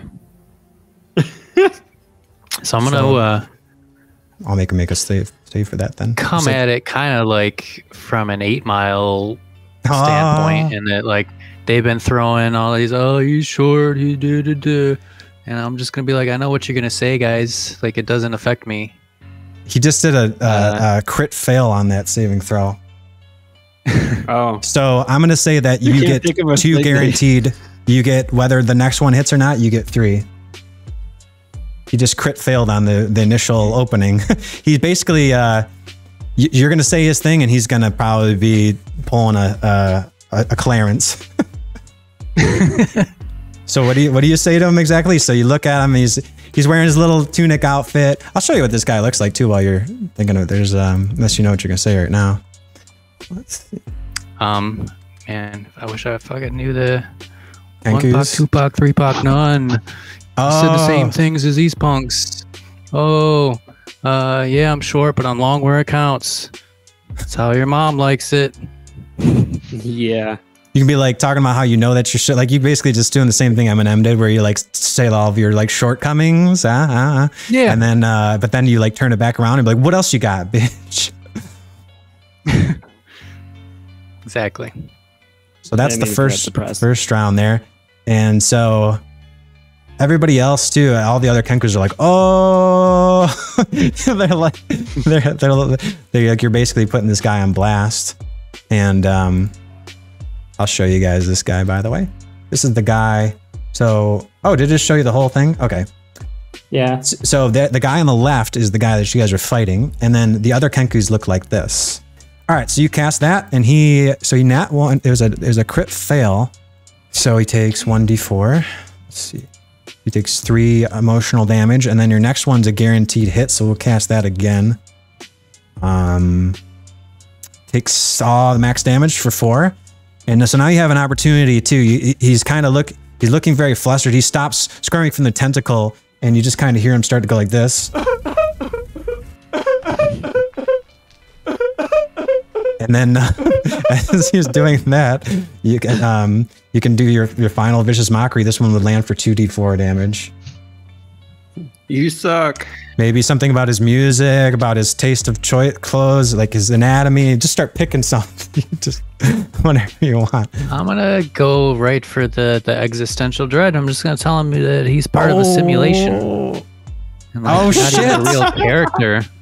You know, I was actually thinking about having him do that to you, and then you just totally reversed it. So he's like, that That was what I was gonna say. so he's like, so we're gonna. I'm Neo. I know we're in the Matrix. Do you do like the little? Oh wait, which camera am I facing? This one for you guys. A little, come at me. All right, one last wisdom saving throw. If this hits, it's 2d4 damage. It is a 12. Wait, save. What's the save on it? 13? Right? How do I find that? It's from before. It's the same. I think it was 13 before. So he takes full. Yeah. So he hears that, and it's basically like all the other Kenku start going, what?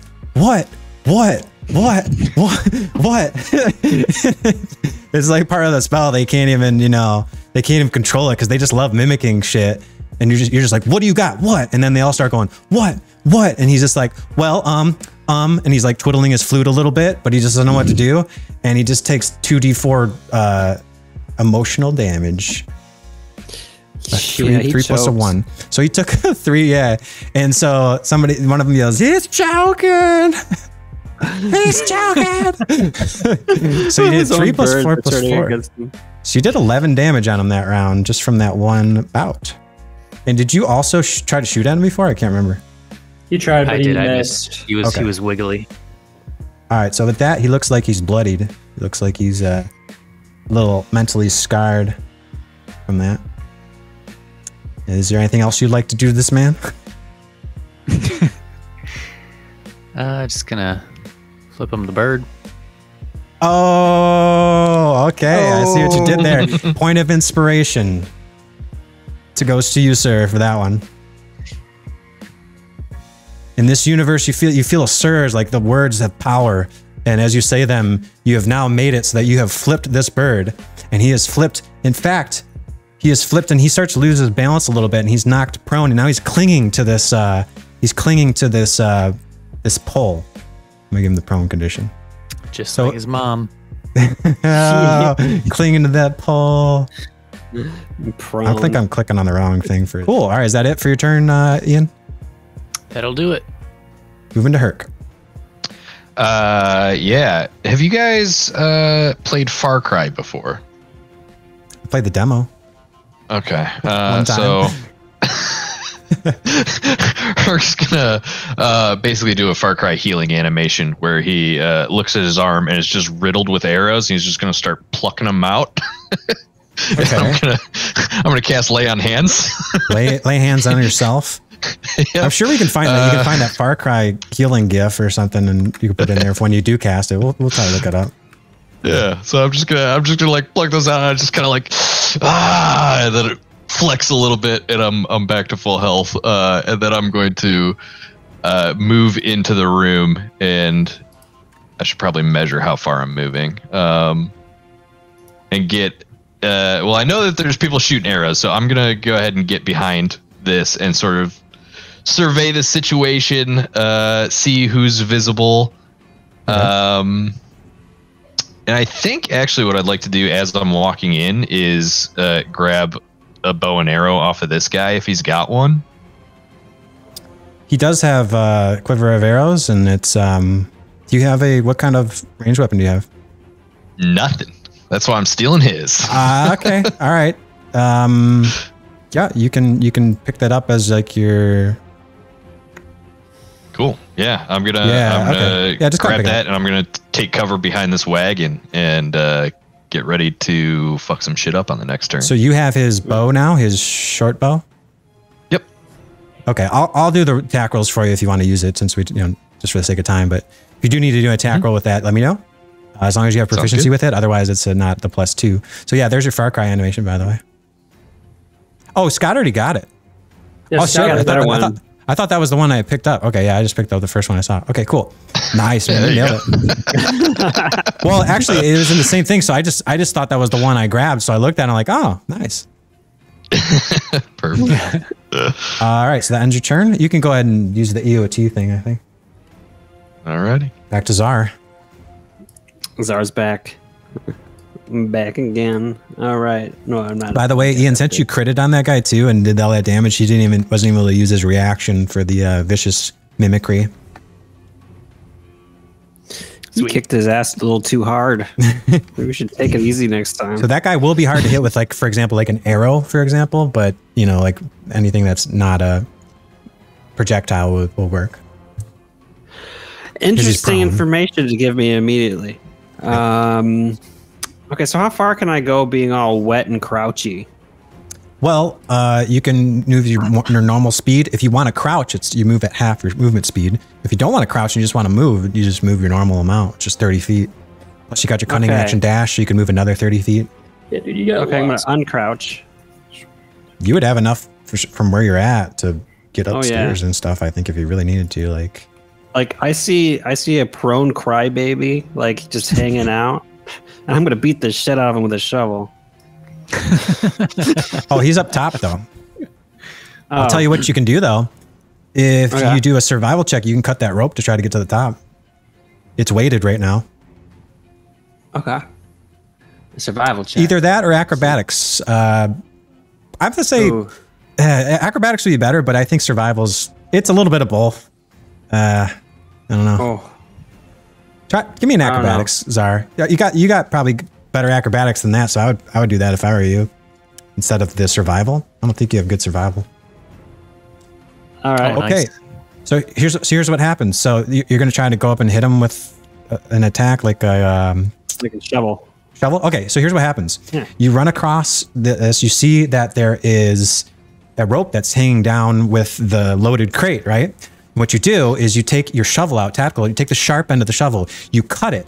As you cut the rope, it whips up. You grab onto that, you flip over this guy, land right behind him, which is flanking, by the way, and you land right behind him for an attack, and you hit him with your shovel, and you smack him while he's down. With advantage, plus, if it's flanking, it only needs to be a 19 or a 20 to crit.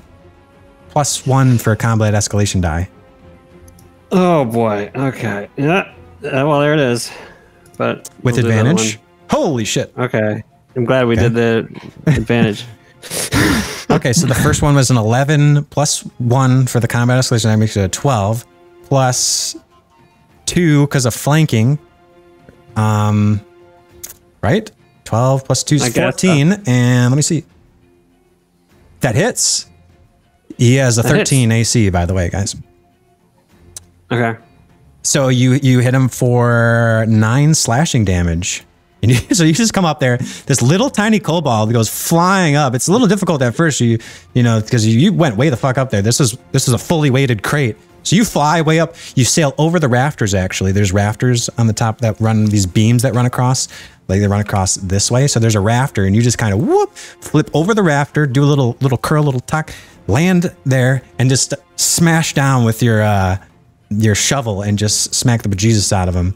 And it's super effective. Sweet. I'm glad that happened. All right, I'm getting the hell out of here. If you use you can disengage from him. So prone enemies can still make opportunity attacks, just so you know. But yes, you can also bonus action shove. Bonus action shove. So I could like push him down? Yep, and he would take fall damage and he would be off of his little perch as well. Okay. So yeah, and I think you get, let's see, that wouldn't apply to your roll for that bonus action. No, it's a attack roll. It's still an attack roll, and you're still flanking, so you'd still get a +2 because a shove is a type of attack. Plus the 1, you get like a +3. Like on the verge of death, isn't he? He's pretty close. He's looking. His feathers are all ruffled up. He's got tears in his clothing. He just got smacked down by this shovel, so he's got big old, you know, Looney Tunes lump on the top of his head. Can I shove him with finesse? No. Okay. That's my only thing. But you're attacking with advantage because you have an ally next to you and he's prone. You don't get double advantage. What's the ally right next to him? Tentacle, right? The tentacle doesn't count as a flanking ally. So you just get it because he's prone. Yeah. Okay. Okay, so that's okay. You know, it's, I don't know. I kind of want to just flee because I got these other birds next to me. If you do that, you'd have to take a disengage to avoid an opportunity attack. What are you gonna say, Hurk? It's called tactical retreating, not fleeing. Yeah, tactical retreat. Yeah, you hit him with a shovel. Now you're gonna tactically retreat. I respect it. No. All right, tactically retreat.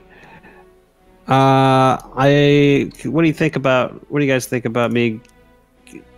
Are you going to disengage with your cunning action disengage, or are you just going to take an opportunity attack?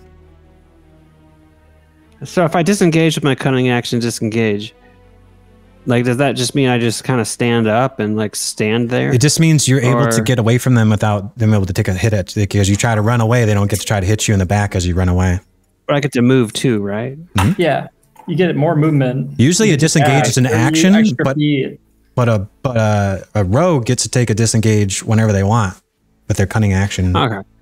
Doing myself a little disengage so I can get away. Yeah, so in theory, you could like run up to an opponent, hit them, run up to another opponent if you had like another attack and hit that guy. You could just kind of dart around and nobody can like hit you in the back as you run away as long as I'm gonna let Mako do the final kill. I'm gonna disengage and get out of firing range of these little birds over here. All right, go ahead and move wherever you want to go. Sweet, I like that kind of like. So, what do you think about? What do you think about exactly where I was? Yeah, you can make. You think that's good? All right, I'm gonna do that. Let's see. You used like 20 feet before you ran up, or no? It was a little bit more than that, wasn't it? When you were like right here. It was like 20 feet, 25 feet. So I have 5 feet to go. I'm gonna say that's about 30 feet because, like, you know, you did the flip and you went through the air and all that stuff. So like your full movement, so you could get back down to where you did if you. But like if you just jump off, you'll take fall. This is like, you know, second story. You might have to do like a check for just jumping off of there. Basically, it's halfway to the second story. That's pretty. You're a little dude. Mean you. And you're jumping off of a second story. You know, this is like the walkways. I have a cat that fell down 5 stories, and it's fine. Are you a tabaxi? Last time I checked, you were a little lizard guy. What you can do, man? You could just try to like. You could just try to jump off. You know, with that, there's always. You'd use survival before it would. You could use survival to try to like go back down. Can I using jump? rope. Can I stay on the second floor and kind of just like go over here behind this here crate? Yep. So are you crouching like behind it? I'm gonna give myself a crouch. It's gonna give you 3/4 cover. That's good enough for me. Imagine I said some sort of witticism while I bashed his head with a shovel, like "fuck you." All right, Very well, witty. Thank do it that way. Nice. While we have such a colorful script. In that case, I'm going to go and hit him with my tentacle. Yeah. Nat 20, Whoa. baby. Okay. How do you want to do to this guy? I wanted to go and I wanted to start strangling him as he's like frozen. He starts freezing, right? Like his entire body starts to freeze slowly as his body turns blue. And then like it lets go and then he just falls forward and just lumps down dead. Okay, so double cold damage. He's for sure dead. He freezes up like the frickin' Terminator scene there. And then he just kind of tilts over and falls down and crashes into a pile of frozen Bard fragments. You know, just little Kenku popsicles on the floor. Shatters into several pieces. And then for my action, I'm going to go and I'm going to cast, using my Mask of Many Faces invocation disguise self, and I'm going to make myself Captain Silvermane as I come strutting through the door. Nice. He also does this. So I'm Captain Silvermane now, and I get over here behind Hurk, and I say, "Hi, Hurk. How's it going?" I saw you transform, yeah.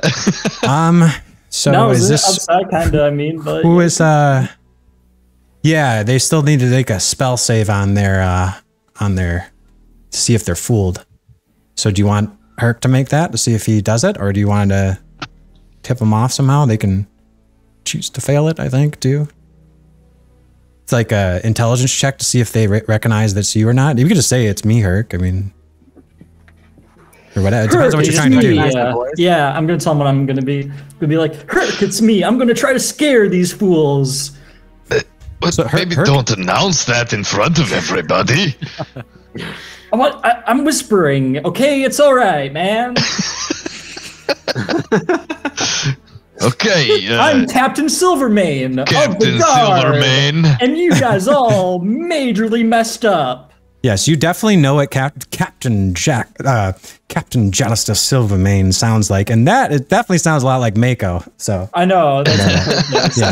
So I'm just saying he knows because I'd recognize that voice anywhere. Would recognize it any day. Exactly. That's what I wanted to do. It's like, hey, look, I'm Captain Silvermane. Look at me. Yeah, kind of deal. Yeah, so I'm gonna do that, and with my action, and then I'm gonna pass my turn. So let me hit end a turn. Are you trying to also fool everybody else as well? Yeah, I'm trying to fool the entire room, essentially. Like, look at me, I'm Captain Silvermane. I don't know if they know what he sounds like, but I figured like Mako wouldn't be that detailed, right? In that essence, I think he's more detailed with like sounds and stuff like that, but like not like, you know, using his own voice, and this kind of disguise stuff is kind of new for him to do. So he's not quite there yet. What's the DC on your save? 14? 14.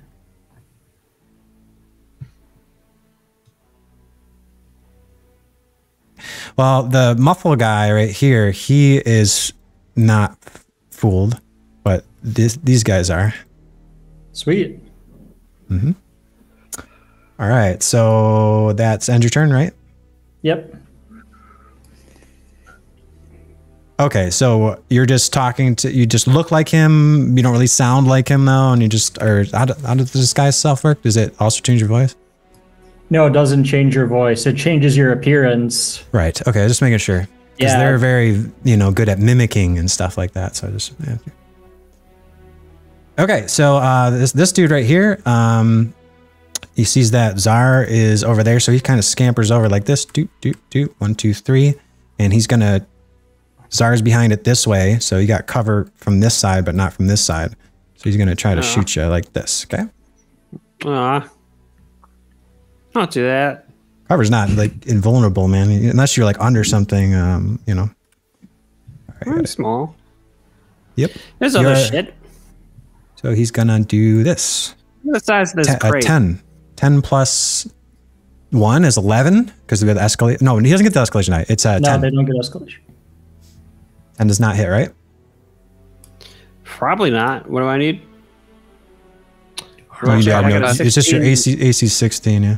My blue is 16. And then he's gonna thank God for that. You know what I'm saying? He saw an opportunity because you're hiding behind there, and he wants to try to hit you.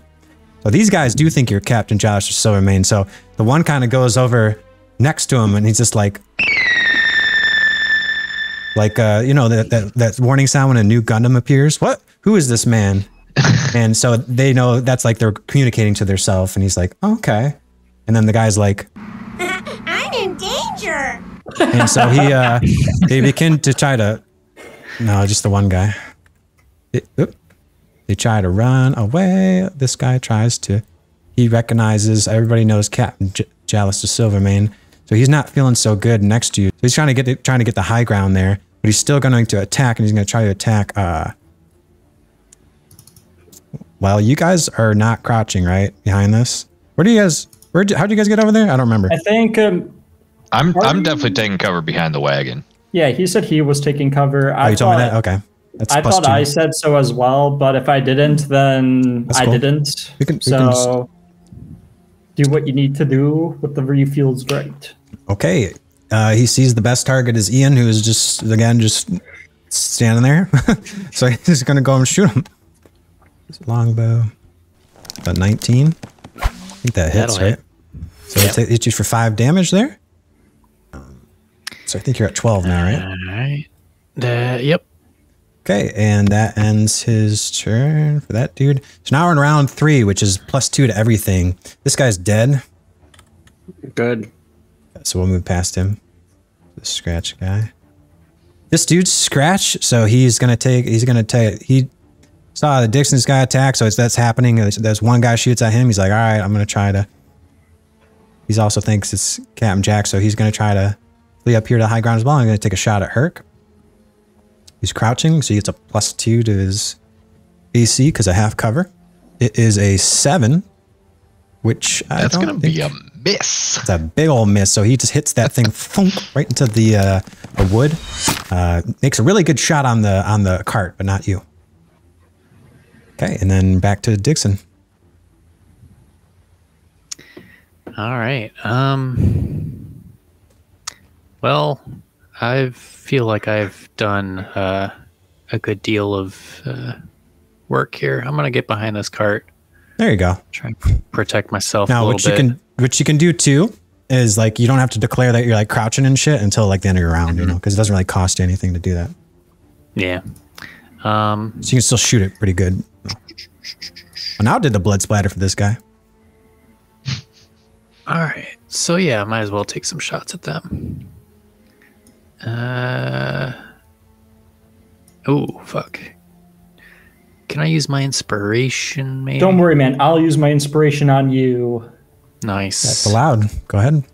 So, Mako, what do you yell out something to him? It's like, you got this. I believe in you, in like the Mako voice, like, you got this. I believe in you. You look like Jalister, and yeah, like I think he recognizes you. Yeah, you know, and then it's kind of awkward, right? Because like I'm the guy that you know. The fact that it's in the Mako voice, that does it, man. It's pretty. You guys are friends. You guys recognize it, so. Yeah, you guys know. But until he speaks, you guys really don't know, you know. Yeah. Unless you want to do a save for it, you know. Yeah. It's like, man, so you're attacking so wet right now. Yeah. Yeah. Oh wait, who'd you attack though? Let's go. Who'd you attack? I was shooting the same guy that just shot me. Whoever went last. Scratch? That guy. You shoot this guy, and it's if Kenkus have nuts, you shot him right in the nut. He keels over, and he's like, "You got me, partner." And he keels over dead. And with that, with the comrade dying there, the last two Kenku throw up their weapons, and they flutter down, and they both they yell out. No more! I yield! I yield! And then the guy says this, and he goes, Stop! He's already dead! That's what they both say. And with that, we're out of combat. So unless you guys want to do something out of combat, they give up, essentially. Oh boy, you guys better prep your soundboard for this interrogation that's about to happen. You don't think I have, sir? Oh, good. Okay, so you guys are out of combat. You can move around freely. What happens to your tentacle, Mako? Is it still out, or? Yeah, it goes and disappears afterwards. You can just ask somebody if their tentacles Put out. that thing oh away. My God. You should just look. All right, I go downstairs. I'm gonna go around and help our blind friends out by lighting all of these torches. Okay. Go ahead. So I will light them all. If you want me to light this one, this one, this one, this one, just in this immediate area. You'd have to explore more to light more, but. Yeah, I'll take some time while they're like doing whatever they're doing to just walk around and like light this place up so everybody can see. Okay.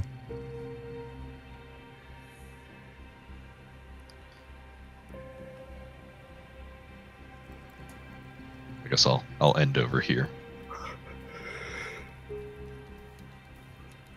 I think that's all of them right there. And so yeah, you guys are currently on the bottom floor there, and the Kenkus are there, and they're bowing to you. They're bowing to you, and yeah. Bow harder.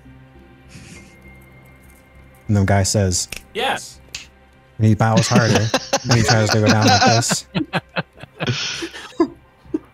Very good, very good. Good job, Tzar. As like I give him a pat on the back and like Captain Silvermane. Thank you. Good job. Am I not wet anymore? You guys can remove the wet condition if you want to dry off now that it's been over. You have your backpack supplies. I think you have a blanket in there that you could use to But you know, except for Mako, you probably want to stay wet. Stay wet. Yeah, I probably won't stay.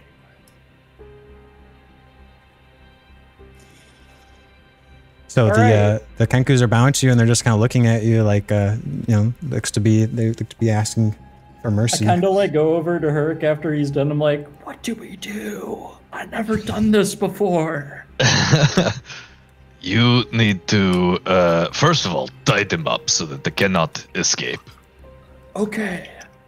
I like say in a whisper, and like that Mako's learning how to whisper now, so now he goes and grabs.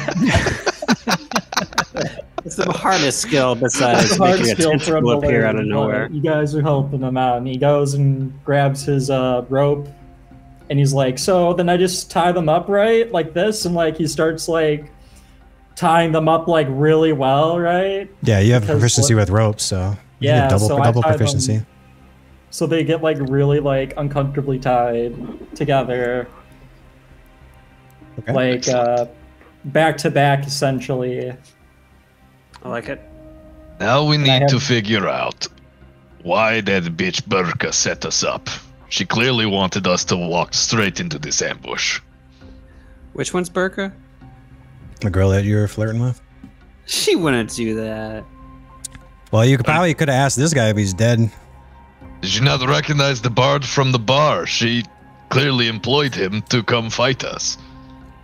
Who? It's a bar. Everyone goes to the bar. You don't like the people who go to the bar. You just take their money and make them drunk and leave. He's still dressed like Waldo. Is he? This guy? He looks. Or sorry, he looks like he's. I gotta turn off the light. He looks like he's dressed like Roadkill. Well, now he does, sure.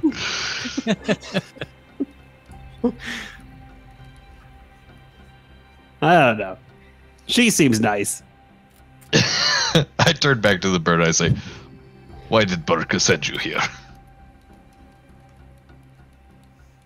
The guy says, it's gonna be, who are you talking to? This guy or this guy? The one on the left. Hush or muffle. One on the left? What'd you ask him? Why did Burka send you here? I'm trying to make this as hard as possible for here? He just turns at you and looks confused and he says, why are you people here? He says, it doesn't matter who we are. What matters is our plan. Is our what? It doesn't matter who we are. What matters is our plan. And what is the plan?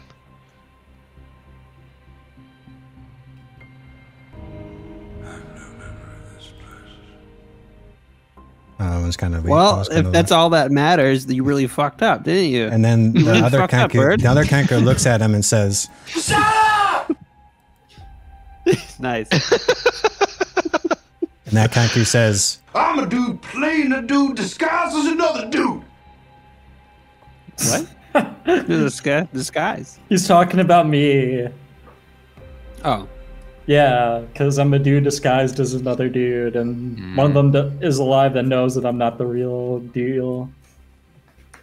So you guys are asking them what the plan is, and they said that. They said, you know, ask why are you people here? Can I threaten them with violence for some real answers? Good. I was gonna say, I feel like we need to separate them and like standard interrogation procedures. Oh, I thought about this for a long time. You guys want to look around for where to separate them?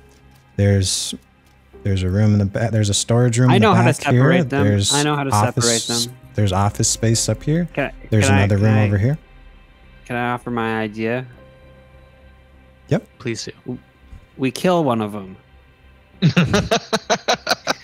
No, we need corroboration. So we just gotta ask them each the same question, and then when they give us different answers, guy looks we at hurt you. them until they give us the same answer. This guy right here hears you guys talking about you know, he thinks you're gonna torture him. He says, Come in! Come on, kill me! I'm here! Come the other guy goes, shut up!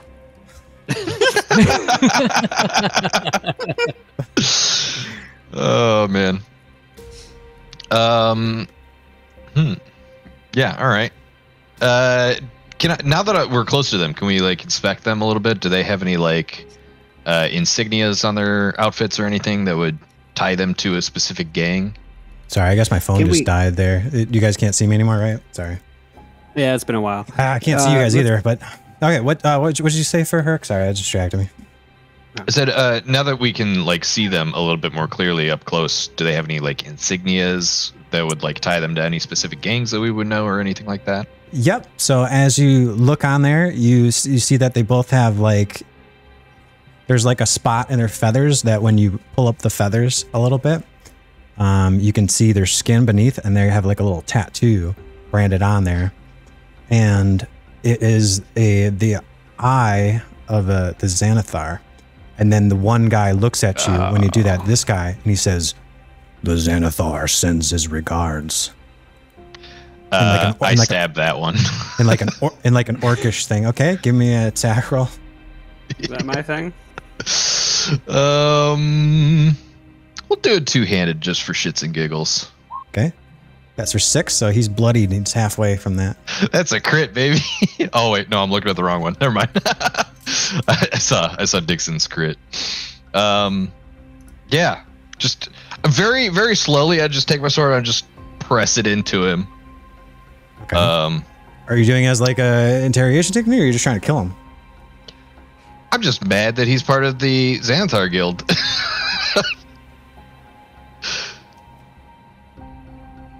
Yeah, so I mean, we still have one good one left, so we can interrogate him. But yeah, if he dies, he dies, you know. Yep. I mean, like, I think Ian was talking about if you cross-examine them separately, you could see if their stories match and stuff. But I mean, honestly, these are birds, so you're not going to get like perfect, the exact same kind of recall of what they say, because they only can say so much. All right. And then the guy, so let me get this straight. You work for Xanathar, and you're here to wipe out the Xanathar. Is that correct? Which one are you talking to? The one with the sword buried deep in its chest, or the other one? No, I'm stabbing the one guy and I'm talking to the other, just like nonchalantly, like, this means nothing to me that I'm murdering him in cold blood. I haven't even taken my oath yet, so I can't be an oath breaker. You know, I'm just. He says, so you ask him that question, and he says, yes. Oh yeah. It's all coming together. Excellent. You did ask him that they're sent by the Xanathar to take out the Zentarum, right? Yep. Yeah. The guy next to him says this. You just don't get it, do you? You don't. Did you assume that we were part of the Zentarum, or were you just sort of covering your tracks? Yes. Okay. Okay, we got to do this one at a time. Did you believe that we were part of the Zentarum? Yes. Okay, but yeah, baby. They both say together. I thought the one was dead. Oh. All right. I would like to know where your nearest hideout is. You guys have a home base, right? I'm sure there's more of you wandering around here. So, anybody got the map? Perhaps we could put like a quill in their beak, and they can mark out on a map for us. That's a good idea. We bought a bunch of stuff at that shop. I can't remember if anyone got a map like thing there. The guy on this right here looks at you after you. So I was just waiting for him to finish his lines of talking to him. He says, "No time to loot the place. Just get him to the boss." No time to what the place? Then the guy, "No time to loot the place. Just get him to the boss." Huh? Then the guy next to him right here says, "Tie the pretty boy back up in the room." Kind of like a nasally voice. These are all separate voices. Huh? They're mimicking. "Tie the pretty boy back up in the room." These are, I assume, their commands that they were given before we arrived here. Yeah. So there was rooms that we need to explore, maybe up. Yes. Further up there. Yeah, we gotta search and see if that Erstelflaxen guy showed up here. Yeah. Oh. He looks at you with his little bird feathers and goes, I will pull the sword out of him. I'd rather you just said thank you. Don't worry, there's at least 34 more inches left on this blade that we can go further. Been there. Yeah, well, you know, that's just like your opinion, man. Oh, you think we can go deeper? Then the other Kenku kind of nods his head over to like all the other Zentarum is kind of like enticing you. He kind of looks with his little bird feather, what do you call it, wing, and he goes over to show you the bard that fell, and he's like,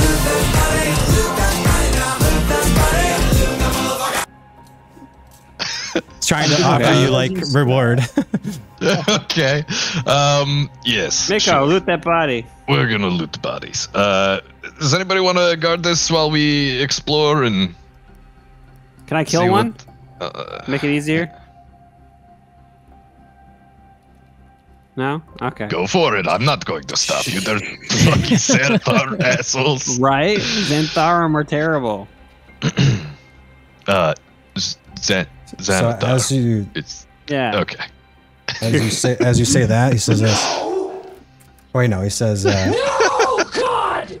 No, God! Please, no! No! No! No! Jesus Christ. Yeah, I would like to leave them alone for now. I'm gonna go explore, see if I can uncover any clues. Okay, go ahead and give me like a. Before you even get a chance to investigate, give me a perception check. Got it. 18. 18. You hear some Nice. there's some rustling and spilling of like bottles coming from this direction back here. I would like to do some sort of intelligence-based check to Like an investigation. connect that these guys were the ones making the dinosaur noise and not that they have an actual dinosaur back here, because I forgot that that was a thing that we heard when we got in here. Oh yeah, remember that? Remember there's a dinosaur? What kind of like steal my nerves and take a chance that that's not a dinosaur back there rustling? What kind of check would that be? Yeah. It's called the Muldoon If check. you're, where are you staying at? Are you staying right here? Yep. So if you guys remember from that like little infographic thing, I think I have the warehouse thing. It's at the bottom floor. I'm gonna show this one. I think there's the other one, but it doesn't matter. Okay, so you can see that thing right there. You got the stairs. You guys are like right in the middle of the screen right now, interrogating the guy. Mm-hmm. And then off to the left side of that screen, underneath the staircase, you see that there's a storage room that is there.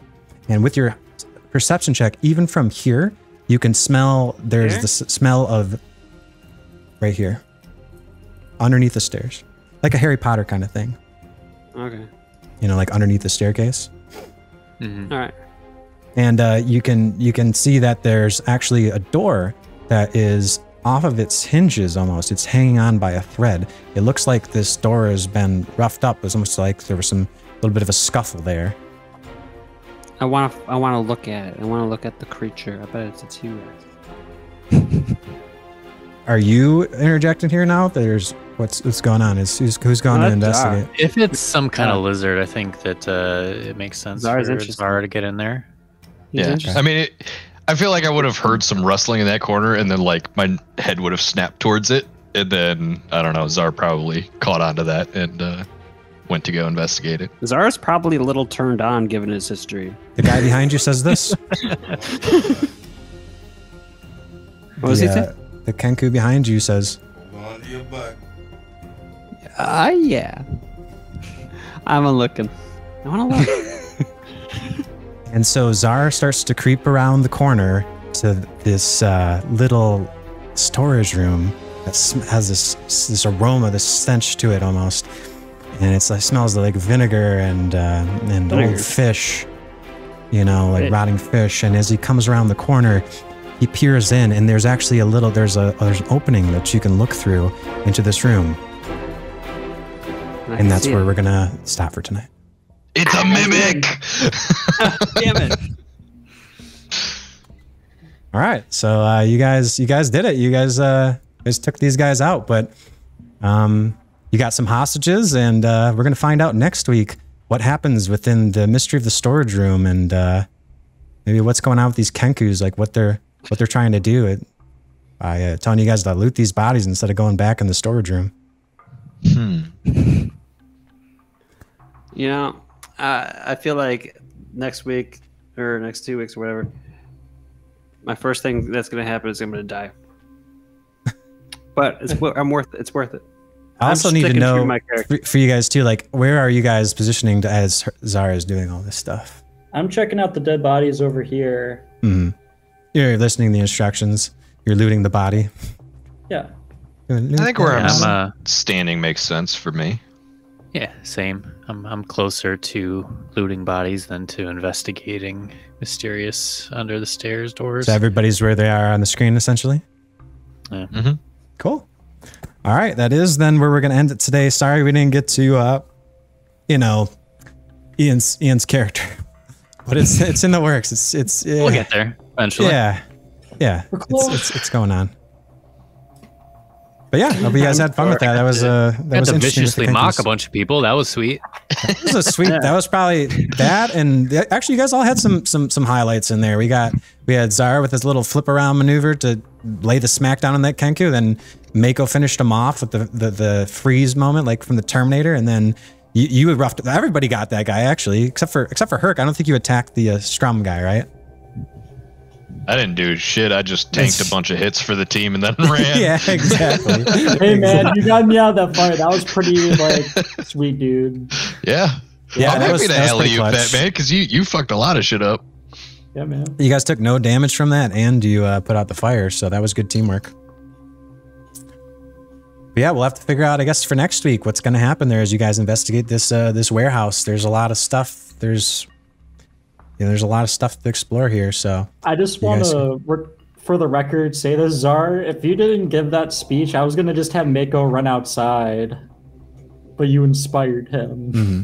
Oh, yeah, no, I'm being serious. Nah, like Mako's a cowardly character, so it was good that Hurk got out of the smoke at least. Like you guys still could have probably fought from outside and not had to deal with the smoke and stuff as the place, started to go up, and like you would have taken one level of exhaustion with each turn, and the fire was going to spread each turn. So it's you guys did good. You managed the environmental hazard. There was a lot going on, It's a multifaceted fight. So that was awesome. Hope you guys had fun with that, man. I know it's I got a lot of sounds, but I tried to organize it so that I could make it flow. So the sounds were good. The sounds, you nailed it. It was great. They couldn't talk, so I was like, you know what? If there was ever a time for a soundboard with the Kenkus, it was this time. So yeah. I was so curious to figure out how the hell we were going to do an interrogation with a soundboard. I'm like, I got it. How many sounds does he have on this thing? I even got sounds if you want to use it. When you attack that guy, he could have been like, "You're gonna die, clown!" He would have been like, I mean, I would probably use maybe about 20% of my sounds. So you guys got lots. Yeah, I got lots for the interrogation stuff. So, but you guys are figuring probably yes and no questions is your best bet for the most part. So, fair.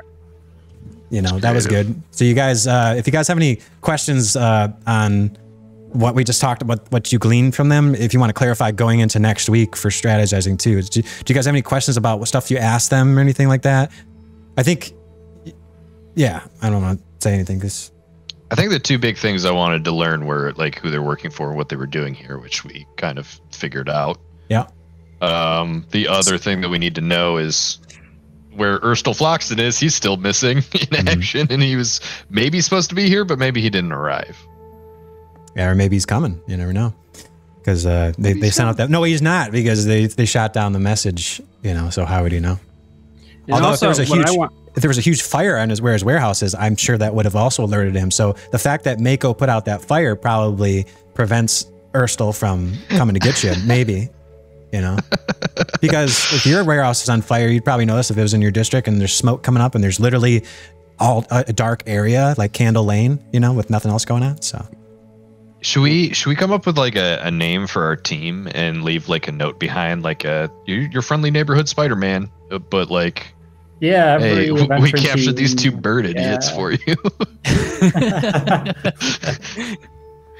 I don't know. This is a very legal focused city with all these laws and stuff. Maybe we don't want to leave a name being like, hey, we murdered these people and also captured these people. First of all, it was self-defense. We'll put that in the note. Yeah, that'll absolve us. Well, you guys could tell these guys to spread the message to the, you know, all their buddies, and you could say, before you say anything, it was self-defense. Oh, David, that's cute. You think they're still getting out of here alive? No, they're not. Yeah, they can. Yeah, so what they can do is they can tell all their friends, you know, and you could say, this is our group name, and then if you did that. And then they're going to go hunt us down and kill us, because then they know exactly who we are, and then they're going to go and find Hurk and me. And then they're Listen, I'm gonna pitch this out here. Feel free to shoot it down, but like, I don't think they're based on the way that our first big encounter went. I'm gonna say we call ourselves the Moist Makers. The Moist Men. The Moist Makers. We had that moment in the bar where like Captain Mako was singing his about his legend. Maybe it's Captain Mako and the Moist Makers. Mako, you make your moist. What was it, Captain? What? Captain Mako and the Moist Makers. Oh my god. You know, if you guys want to change your name literally every week based off of what we did the last week, you can totally do that. I mean, like, it's not like once you pick your name, it's like, that's us. Like, until you guys become like a big deal, I'm sure. But that'd be funny if you had like a revolving thing each week. You're like, yeah, you know who we are, Mako and the Moist Makers or whatever. And then the next week it's like, we're Hurk and the, I don't know, Hurk bird killers. Yeah. Captain Mako as I swam. My name was Captain Mako. The ocean floors I did not forget. It's so wickedly I kept away I did. As I swam, so wickedly I did. As I swam, oh I escaped a man of war. As I swam, oh I escaped a man of war. As I swam away from the war, swimming toward shore. I escaped a man of war. As I swam, I escaped a man of war.